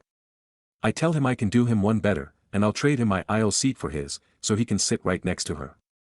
He declined, saying that they both prefer to sit in the aisle for similar reasons that I do. I told him I paid extra to select my seat specifically because I wanted an aisle seat, and I'm surprised that they didn't do the same. The guy then looks at his girlfriend and said some people are just selfish, I guess. I chimed in with yeah, they are. Like people who didn't want to pay extra to pick their seat and expecting a stranger who did pay extra to accommodate them. The guy gave me a dirty look and I could feel his girlfriend staring at me. She then said, well, then I guess you are going to have to deal with us talking over you the next 4 hours. They then kept talking about how the world is cruel because people don't help each other out, blah blah blah. I put on my noise-canceling headphones and watched a movie on my laptop the duration of the flight, so I didn't hear anything they said the rest of the time. They gave me some dirty looks as we got off the plane, but that was it. Not super exciting, but I was annoyed they even had the audacity to ask. I mean, they had the same options I did for seat selection, they just wanted to guilt a stranger instead of paying an extra $25. Stories number 34. Aita for confronting my boyfriend after he left me to take a jump seat alone while he chased a better seat for himself. My partner, 40M, and I, 37F, recently flew long haul using his brother's British Airways staff travel perks, he's crew. My dad is XBA too, but his travel slot was in use, so we flew under my boyfriend's deal. The outbound, morning, flight was great, we both got upgraded to business. But the return, overnight, flight was overbooked. As standby passengers, we were 5th and 6th in priority for just 4 seats. I had to be back for work with no WFH flexibility, so I was anxious. His brother and my dad put in a word with the crew captain, and we were told we might get jump seats, crew seats, not ideal, but better than nothing. Virgin might also have been an option via a reciprocal deal, but only for family of crew, not companions, so only he was eligible. To improve our odds, he bought a Virgin standby ticket, £128, our original returns were £418. It seemed fair at the time. On the day, load still looked tight, but we went to the airport. The BA desk told us to come back in an hour. He went to check Virgin while I stayed. Shortly after, I was told we were both confirmed for jump seats. I found him and suggested we wait to see if there were no-shows, we might get proper seats. He felt the Virgin desk was pressuring him to decide, and they mentioned a possible first-class spot. He checked in with them. Minutes later, BA gave me a business-class seat. When he returned and told them he'd checked in with Virgin, they told him he would have had business class too if he'd waited. He was devastated. I was upset, not just for him, but because it felt like he was willing to leave me alone to take a jump seat on a 9-hour night flight while he aimed for a better deal. When I got home, I said, "You were happy to leave me on a jump seat when you thought you might get first class." He said it didn't make sense for both of us to be uncomfortable and insisted he made the best call with the info he had, but I had told him to wait. There was still time. The Virgin desk hadn't closed. It felt like he panicked, or prioritized his own comfort over mine. He ended up in Virgin Economy, middle seat, by the toilet, with crying kids. I flew business and cried most of the way. My friend said, "Serves him right, enjoy your flatbed." My mum misunderstood at first and thought he was helping me. When I explained, she was horrified and said things like "Don't have kids with this man, and remember this." She can be dramatic, but it hit a nerve. He's now reclaimed part of his BA fare, £175, so the Virgin ticket barely cost him more. Aita for still feeling hurt and angry that he didn't wait, and was ready to leave me in a far worse position while he gambled on a better one for himself. Or was he justified because he paid extra and thought he was helping our situation? Stories number 35. Everyone knows, but no one says it out loud. My aunt, her partner, and the truth our family hides. I have an aunt in her 40s, maybe 46. She never married, and she never will. She's rich, well-traveled, and a respected teacher. In India, unmarried women are often judged, pitted, or blamed. But not her. Because she's successful, people treat her differently, like a boss, like a man. She's strong, independent, and completely in control of her life, and she's also the sanest person in our entire family tree. While the rest of us were raised in chaos, pain, and emotional trauma, she somehow escaped all that. She didn't pass it on like everyone else. She never forced anything on the younger generation. Her presence is peaceful, safe, but there's always been something everyone knows, and no one dares to say. She's a lesbian. She has a partner, her childhood best friend. They are always together. Her friend is also unmarried. They've grown up together, stayed together, traveled the world together, and still visit each other like soul mates. They laugh, share everything, and live a life quietly bound to each other.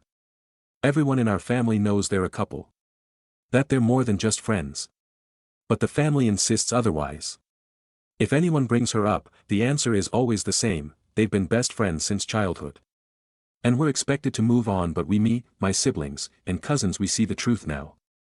We've grown up. We understand what love looks like, even when it's hidden in silence. They are not just friends. They are partners. They are lesbians who found a way to stay together despite a world that would have tried to keep them apart. The saddest part. Everyone accepts them quietly, but no one acknowledges them out loud, not even once. They're allowed to exist, but not to be celebrated for who they truly are.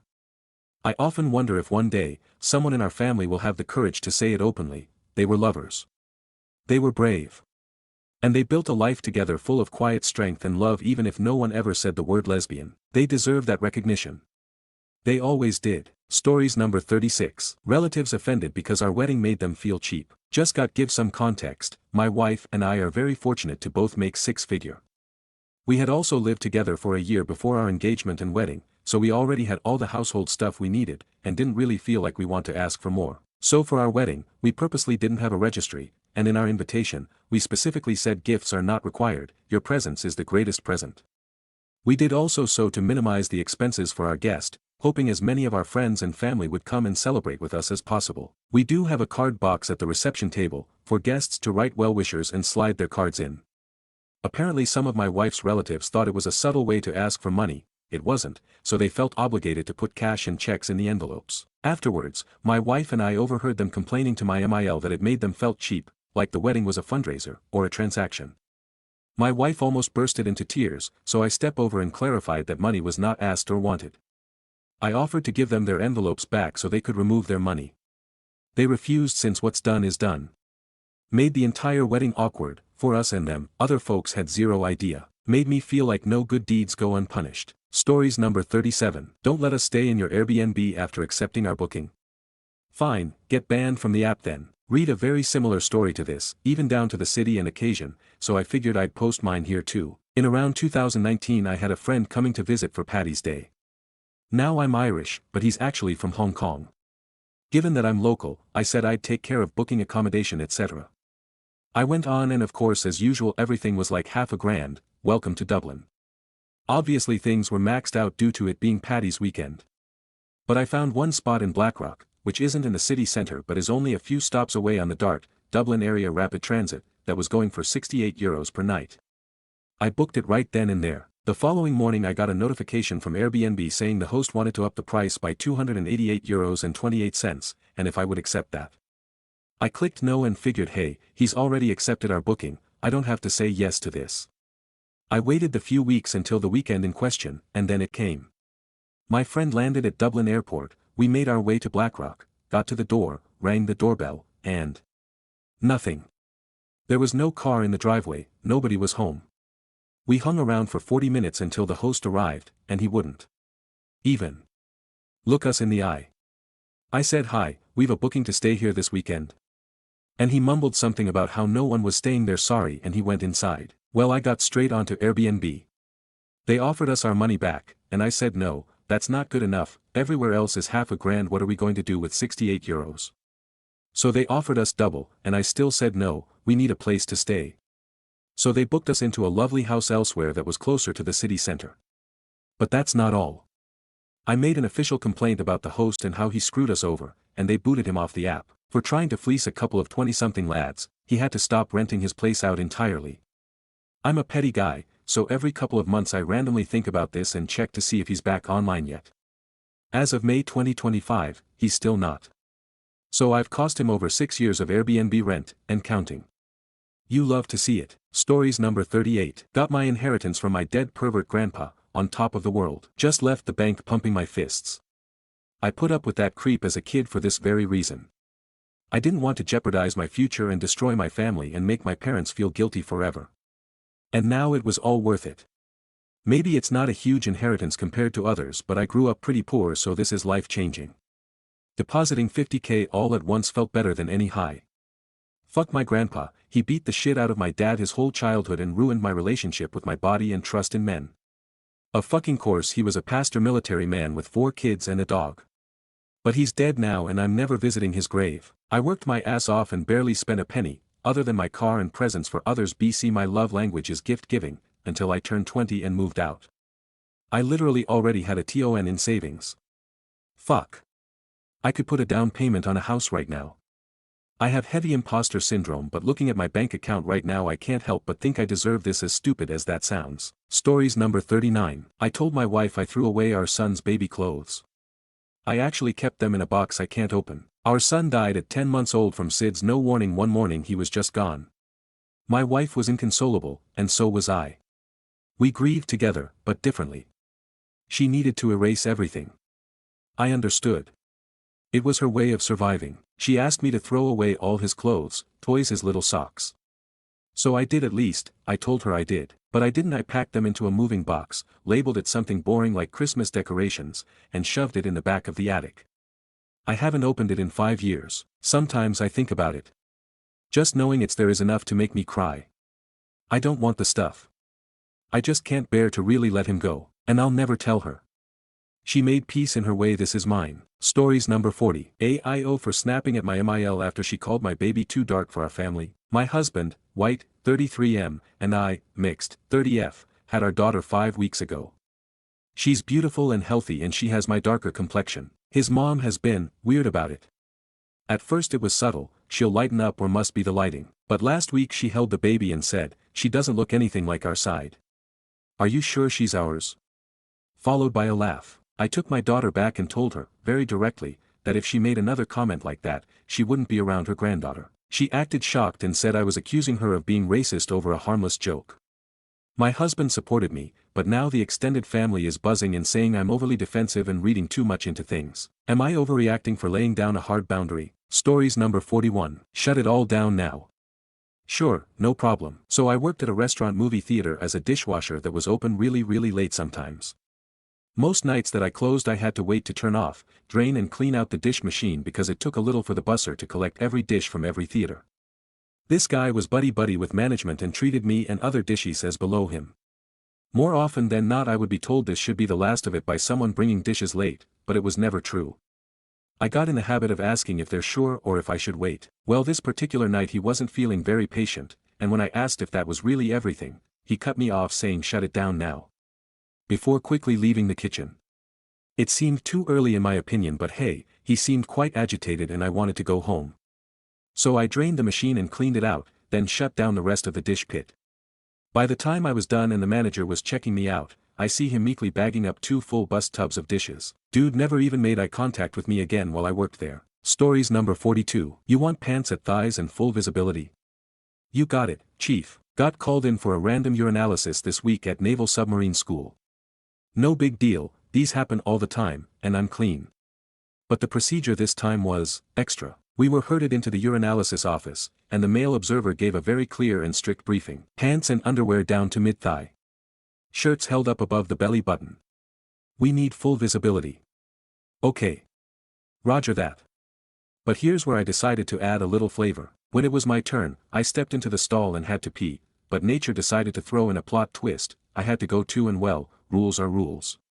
So I sat down on the toilet with my pants and briefs all the way to my ankles, because, you know, sitting down, undershirt held high, everything visible as instructed. The observer stood there, just watching, expression slowly fading into regret.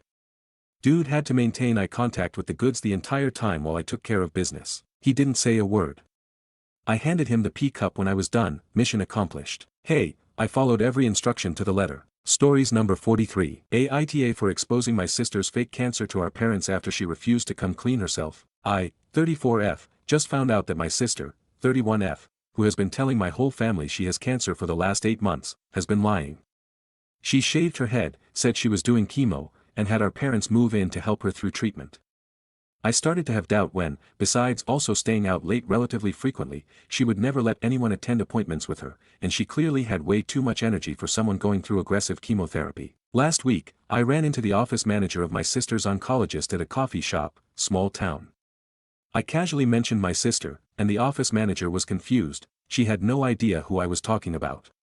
I did some digging through doctors and spoke to my sister about what I learned, and she broke down and spilled her guts. It turns out she fabricated the whole story because she was in over her head with debt and wasn't able to afford her apartment anymore. The cancer story got our parents to move in and she could then stop paying her bills. I was furious and told her that she had 24 hours to tell our parents the truth or I would. She asked me not to tell them because it would ruin her relationship with them. She did not tell them, so yesterday I took everything to our parents. Our parents are heartbroken. My sister is acting like I had no right to out her, and she didn't even say this to our parents. She was going to stage a miraculous recovery next month. She said I ruined her life, and that families should be trying to defend each other rather than expose each other. Stories number 44. Aita for leaving my girlfriend after she got date raped. My girlfriend explicitly, because I was spending my weekend with family who had flown in from out of state country, decided to go out. She spent however much of the day at the mall with some guy she said she just wanted to be friends with. He took her back to his place where there was apparently a party. She turned off her location. I noticed when I went to send her a goodnight message and asked her if everything was okay and if she was safe. She affectionately said she was. I asked her if her home Wi-Fi was down again. She told me she had turned it off so her parents wouldn't know where she was. I asked her where she was and she never answered me. From the bits she's told me, the music was loud. He told her he wanted to show her his room because of how hilariously tiny it was. She went up with him, and he started going after her sexually. She said it was late and her parents were worried about her and she wanted to go home, but from what I understand he pressured her into saying yes. That's cohesion and rape. I got a message that morning telling me she had cheated but her friends told her it was rape. I messaged her, drew her hugging geese, told her I wanted to make sure she was okay and call. I offered to drive over. She told me she was with her good friend, different guy obviously, and spending the day with him. I kept messaging, worried about her, to no response, until I stopped to not pressure her. I barely got through work that day, and got myself drunk, first time properly sloshed, that night to stop worrying when trying to be with family I only had a day with between months or years. She called me when I was drunk and asked me to come over, offered to Uber me over, told me she needed me. I told her I was drunk and couldn't be there. I had also promised my family members not to talk to her if they let me at the hard whiskey. She called me and I was apparently asking too many questions and told me to just spend the next day with family. The next day while I was with family, she begged me to come over. By that point I was already talking to family, including my sister, who was abused, including raped by her ex, trying to understand. They all told me she breached my trust. In all fairness, they're biased because they feel she's abusive. In a previous Aita post, all responses told me I was being abused, if they believed the story at all. I broke up with her then, but she told me she needed me to sit next to her that night or she wouldn't be able to finish her take-home midterm. She aced it while I worked right next to her. We talked and cuddled and I thought things would improve, and some aspects definitely did. My sister told me breaking up with her then comforting her would just lead me back into the cycle and hurt her too. And I thought through all the stories I had hidden from them and my friends of how she did me wrong, and I yelled at them that they were wrong, and I just slid down onto the ground, and wrote this message. You did not deserve to be raped. What he did was awful and it is never your fault. But you went up to his room alone with him after you two spent however much of the day together. You made fun of me for how oblivious I was at the start, but even I would have caught that. You didn't tell him about me because you didn't want to ruin his opinion by being too complicated. You can say my boyfriend is worried about me without explaining our entire relationship. You could make it clear you were taken, but you didn't when you have actively complained to me about how men often only befriend women for sex. And again, none of that excuses rape and I am so sorry that happened to you. But that doesn't change that you cheated on me, not physically but emotionally. My family doesn't know so many of the other cheating adjacent things either. And so many friends are telling me the exact same thing. When you called me I melted at your voice and forgot it all. But our relationship died when you walked into that room. It should have died when you refused full exclusivity, and it should have died when you kissed that guy on our break. If I go over there now I will be betraying my sister, and other relatives, when I promised so many times I wouldn't leave her again. And besides, there's nothing I as your ex can possibly do to genuinely support you right now, especially with how shattered my trust is. I'm sorry I made a promise to you I couldn't keep. You were right. Thank you for the lessons, the fun, your amazing cooking, and the geese, and poodle, ex-relationship code word meaning 100% sincerely, wish you the very best. Goodbye. I don't think we should stay in contact, even though it burns me inside to say this. I'll send you your stuff, including replacement Tupperware, and I'll figure out with someone to grab my stuff too. Update, AITA for leaving my girlfriend after she got date raped. So, something like 2 months ago, I made a post here. In short, while I had family I barely saw in town over the weekend, my ex hung out with a friend, her location went off, then she told me she had cheating, but then that she'd been raped the next morning, then contact stopped, then I got drunk because I was just glassy-eyed, and was trying to enjoy the time I barely got with family, then she suddenly wanted me over, etc. I ended up coming to the conclusion that she had been date raped while cheating on me, and with my family's support, especially my sister, who had been raped herself in the past, I ended things and dumped her. I thought that was a lot when it happened, but shit went insane afterwards. So, I ended up spending the day with family, and that night, I went to my cousin's grandmother's 79th birthday. She and her husband were basically surrogate grandparents to me. That section of the family was always close, so they were almost grandparents to me. Her husband threw this massive party, seemingly out of nowhere. That was the night I wrote the original post. 2 days later, his heart stopped. I was already a mess, between trying to process what happened with my ex, wanting answers and closure, and also dealing with a flat tire, then he was in the hospital with guaranteed brain damage, and then he was dead. I basically collapsed the first week after the post, skipping all my university classes, and only going to work. I attended his vigil every night after he was taken off life support at the end of the week. He was brain dead, but my family wanted to keep him alive until relatives from out of town could get back. During this time, my ex got around my block, messaging me on Steam, which I forgot to block her on. She said she just wanted to tell me the full story, and recounted her story of the rape in extreme detail. She explicitly avoided telling me any information about the affair, lest I discover who it was. However, in telling me that, I was able to piece together who it was, a guy she had been in the talking phase with when we were talking to, who told her he had no interest in being friends when she chose me. Months before this incident, she had called a break, went on a date and kissed him. I should have left her then, but through guilt and promises, and what I later learned was a trauma bond built through abuse, I took her back. She swore to block him and yada yada. But, I wanted answers, and I was feeling so completely dead trying to process everything, I let her convince me to talk in person under the guise of closure. She cried, and begged, and promised and pleaded. I sat there, like a rock, for hours, tried walking out several times, but she withheld information, while dripping it to me just quickly enough to make it feel like progress. Over the next week, I uncovered the story. She had been seeing him in secret for the month before. She claimed it was all platonic. She put incredibly effort into seeing him. She talked shit about me too. But what really gets me is that she took the train into my city, where he lived too, greeted him at the station, never wanted me to pick her up from her city anymore, 80 miles away, then shamed me for never picking her up, and painting herself as sacrificing for me by taking the train, when she was meeting her affair at the station. I worked when the train pulled in. It was her spring break, so she was back in town for a week.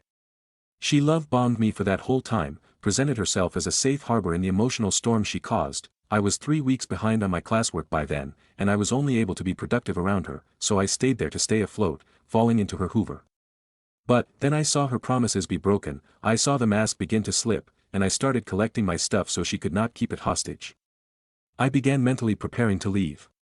Then the emotional abuse started again, the devaluation, the gaslighting, but I tried a few times to present myself, only to be emotionally attacked for a week. Then she realized I was leaving, and it flipped into gaslighting, claims of loyalty and love.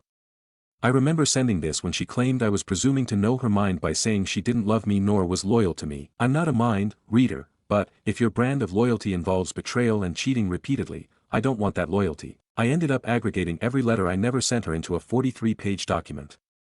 I read through it all, and I did what she never could. I listened to my younger self, I felt his pain, I became the person he had needed for 7 months, someone who could truly listen. I supported him, I proved to myself that I could love myself, and that I was enough. That was what gave me closure, myself, not her. Closure never comes from another person, only from you. Then I cut contact, more thoroughly that time. NC will be a month in 3 days. She tried contacting me by using my phone number at CVS to send me a receipt, adding my on chess.com, and reacting to my Duolingo streak, but I just kept going. It was hard at first, but I got myself into therapy, where I started at medium depression, but have been cleared completely, started attending Codependence Anonymous meetings, reconnected with friends and family better than I ever had before in my life. I also realized that I was likely dealing with someone with comorbid BPD and NPD, especially since she would explicitly revoke her empathy and love at times, among many other things you can read by going through my post and comment history. But, she's not important anymore. What matters is that I took all that energy and love I had given her and put it into myself, and I'm now doing better than I ever have been. I'm on top of myself, and I'm busy, but I'm loving it. I went from a 78 on my math exam at the beginning of NC, to a 106.5 a few days ago. I barely think of my ex anymore, and while I'm not looking for romance, someone approached me the other day, and I had an amazing time with her then, so I'm open to see where things go. Apart from that, my sister's wedding is in 2 weeks, I've been incredibly busy illustrating for that, drew for 8 hours today, my finals are at the same time, and I'm also pursuing a Microsoft contract, so life is amazing, but exhausting. I'm driving out to the desert with my friend tomorrow though, and he's going to introduce me to a bunch of motor and water sports, so I'm honestly really excited. Plus I'm getting a ton of friends together on Sunday to meet up after a while. Life is really good. I just wanted to thank everyone who commented and med me on the original post. So many of you helped me. Several people wanted an update then, so, here it is. TLDR, life is good when you love yourself instead of an abuser. Stories number 45. AITA for walking out of my parents' anniversary party when my brother announced his engagement to my ex. I just discovered my brother, 29M, has secretly been seeing my college ex-girlfriend, 32M, over the past year. We broke up 8 years ago and we'd been going out 4 years prior to the split, but we actually knew each other very seriously when we'd been together. I challenged him when I discovered this and he said he didn't say anything to me BC he didn't want me to get angry with him. Last weekend we celebrated my parents' 40th anniversary celebration. My brother brought her to the party as his guest without letting me know beforehand. Her arrival with my brother left me shocked since we broke up and I hadn't laid eyes on her since then. During the meal, they declared their engagement and my mom began crying tears of joy. I couldn't take it and left. My brother trailed behind me and we got in a big fight. I told him he should have warned me at the very least. He said I was being self-centered and spoiling our parents' party. That evening my dad phoned me telling me I humiliated the family by leaving. I don't have romantic feelings towards my ex anymore, but the surprise reveal and secrecy at my parents' celebration feel thoughtless. Stories number 46. Coworker upset AF about a 23-year-old becoming manager. We both got hired at the same time. She's about 50. I am not trying to be unkind about it, but I had thought she was older than my parents, they're 65, both by her appearance and difficulty adapting at work. She was a manager at Dollar Tree for 2 years and in the past managed retail and a call center, and she had a wide variety of experience. I only had 2 jobs but I had been in them long term and was manager for years. So we start working together last year and she is struggling. She had to retrain 4 times since we started. She's made massive mistakes. It's also her first time using a computer. She's very old school and having trouble adapting. Being so, I was offered manager position. She is stunned about it. She had repeatedly brought up how she had a 23-year-old manager before at the dollar store and how she had no experience, no life experience, and someone like that couldn't handle management. That's why she replaced her. She has seniority and lots of experience and she kept going on about it. I was like, wow, okay, I have no idea what that has to do with this current situation. My boss was thinking the same. She kept looking at her confused and changing the subject. She does that often though, brings up past job situations that don't really have anything to do with what we're currently doing. I just figured she was uncomfortable with silence and would need to speak through it or something. But this was just ongoing. Then she pulled me aside and tried being like, hey, I understand you're really young and green, you only had 2 jobs and haven't had the time in life to really get experience with people yet, so if you have any questions or need guidance or advice please come to me. It's better you ask instead of guessing and getting it wrong. I told her, oh, I think I'm fine. I have over 18 years experience as manager. She scoffed at me and said, what, you started managing a lemonade stand at 8? And I said, oh, no. I'm 40. She was not ready for that. Stories number 47. AIO for finding a tampon wrapper in our trash. I live with a male partner. I haven't used them for 6 years. I was away overseas for 2 weeks, and when I returned that was the only thing in the bathroom trash bin. He has never had friends over at our place outside of parties we held together, and did not mention anyone coming over. He has lied to me in the past about social activities while I'm overseas, so this is not entirely unprecedented. At the very least, I assume this means he had a woman in the house that he didn't want me to know about. Is there any other plausible explanation for this or is it time to pack my shit? Update. The story as told by him is that this came from the bin, underneath the trash bag, and surely from his sister who visited over a year ago. Seems unlikely, since I've spent a year changing this particular bin, and didn't notice anything before. Maybe it's true, and we've both been blind to the single tampon wrapper for a full year, but the previous dishonesty makes it pretty difficult to believe. I suppose the moral of the story is that if you lie enough times you don't have credibility anymore. Thanks to the peanut gallery for the moral support, I'll be getting tested and figuring out a better living situation. Also, man, you guys are really on the other woman leaving a message idea. Obviously I think it's sketchy, but I don't think there is an elaborate female ploy here. It was a tiny piece of plastic. Dude clearly picked up something he didn't think was incriminating and put it in the trash, because everything else was absolutely spotless when I arrived. And generally, y'all can't read. Tampon wrapper, not bloody use tampon. Stories number 48. AITB for refusing to let my neighbor's kid walk my dog after she got upset that I stole his affection. Fictional. I, 34F, live in a townhouse complex and have a golden retriever named Max. He's extremely friendly and kind of a local favorite, people always stop to pet him on walks.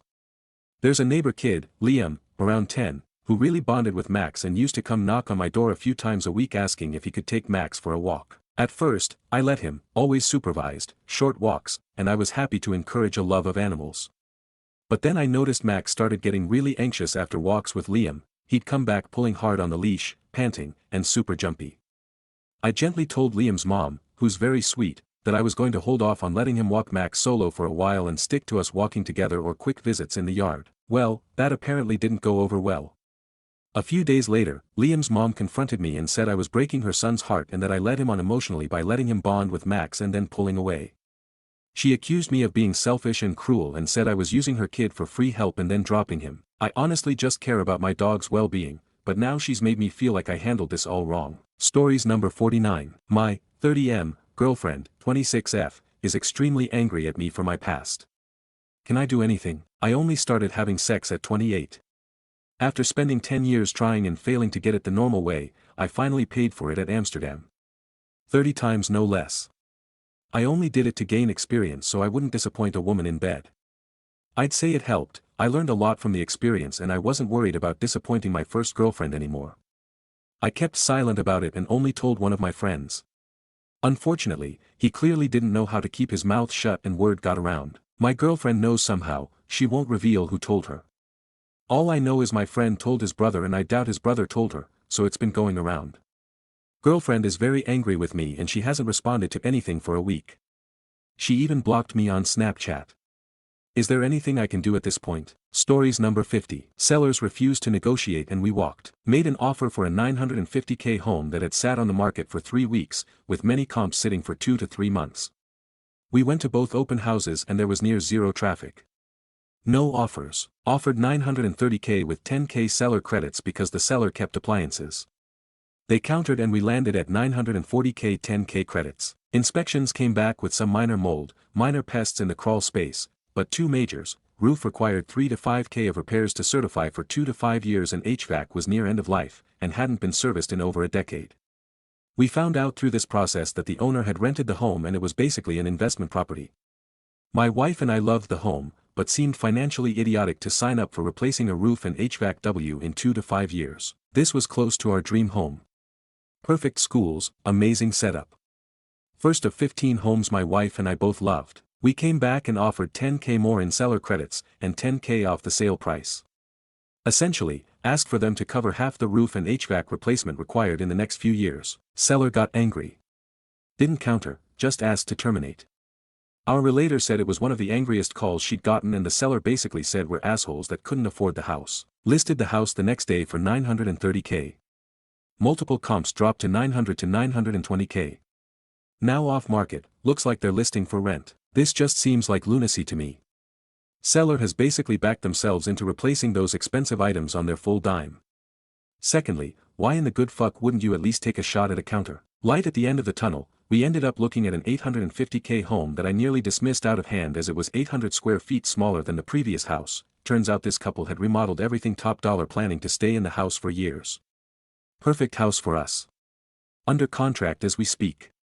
Inspections came back flawless. Stories number 51. AIO for asking my mom to stop comparing my post-baby body to my sister's. I, 28F, gave birth to my daughter 3 months ago via C-section. My older sister, 31F, also had a baby a few weeks after me. She had a natural birth and has already bounced back physically. Good for her, honestly. The problem is my mom won't shut up about it. Every time she sees me, she says stuff like, well, your sister really took care of herself during pregnancy, or maybe you should try her diet. Last week she said, I hope you're not still wearing maternity jeans, while laughing. I wasn't, they were just loose. I snapped and told her to stop comparing us.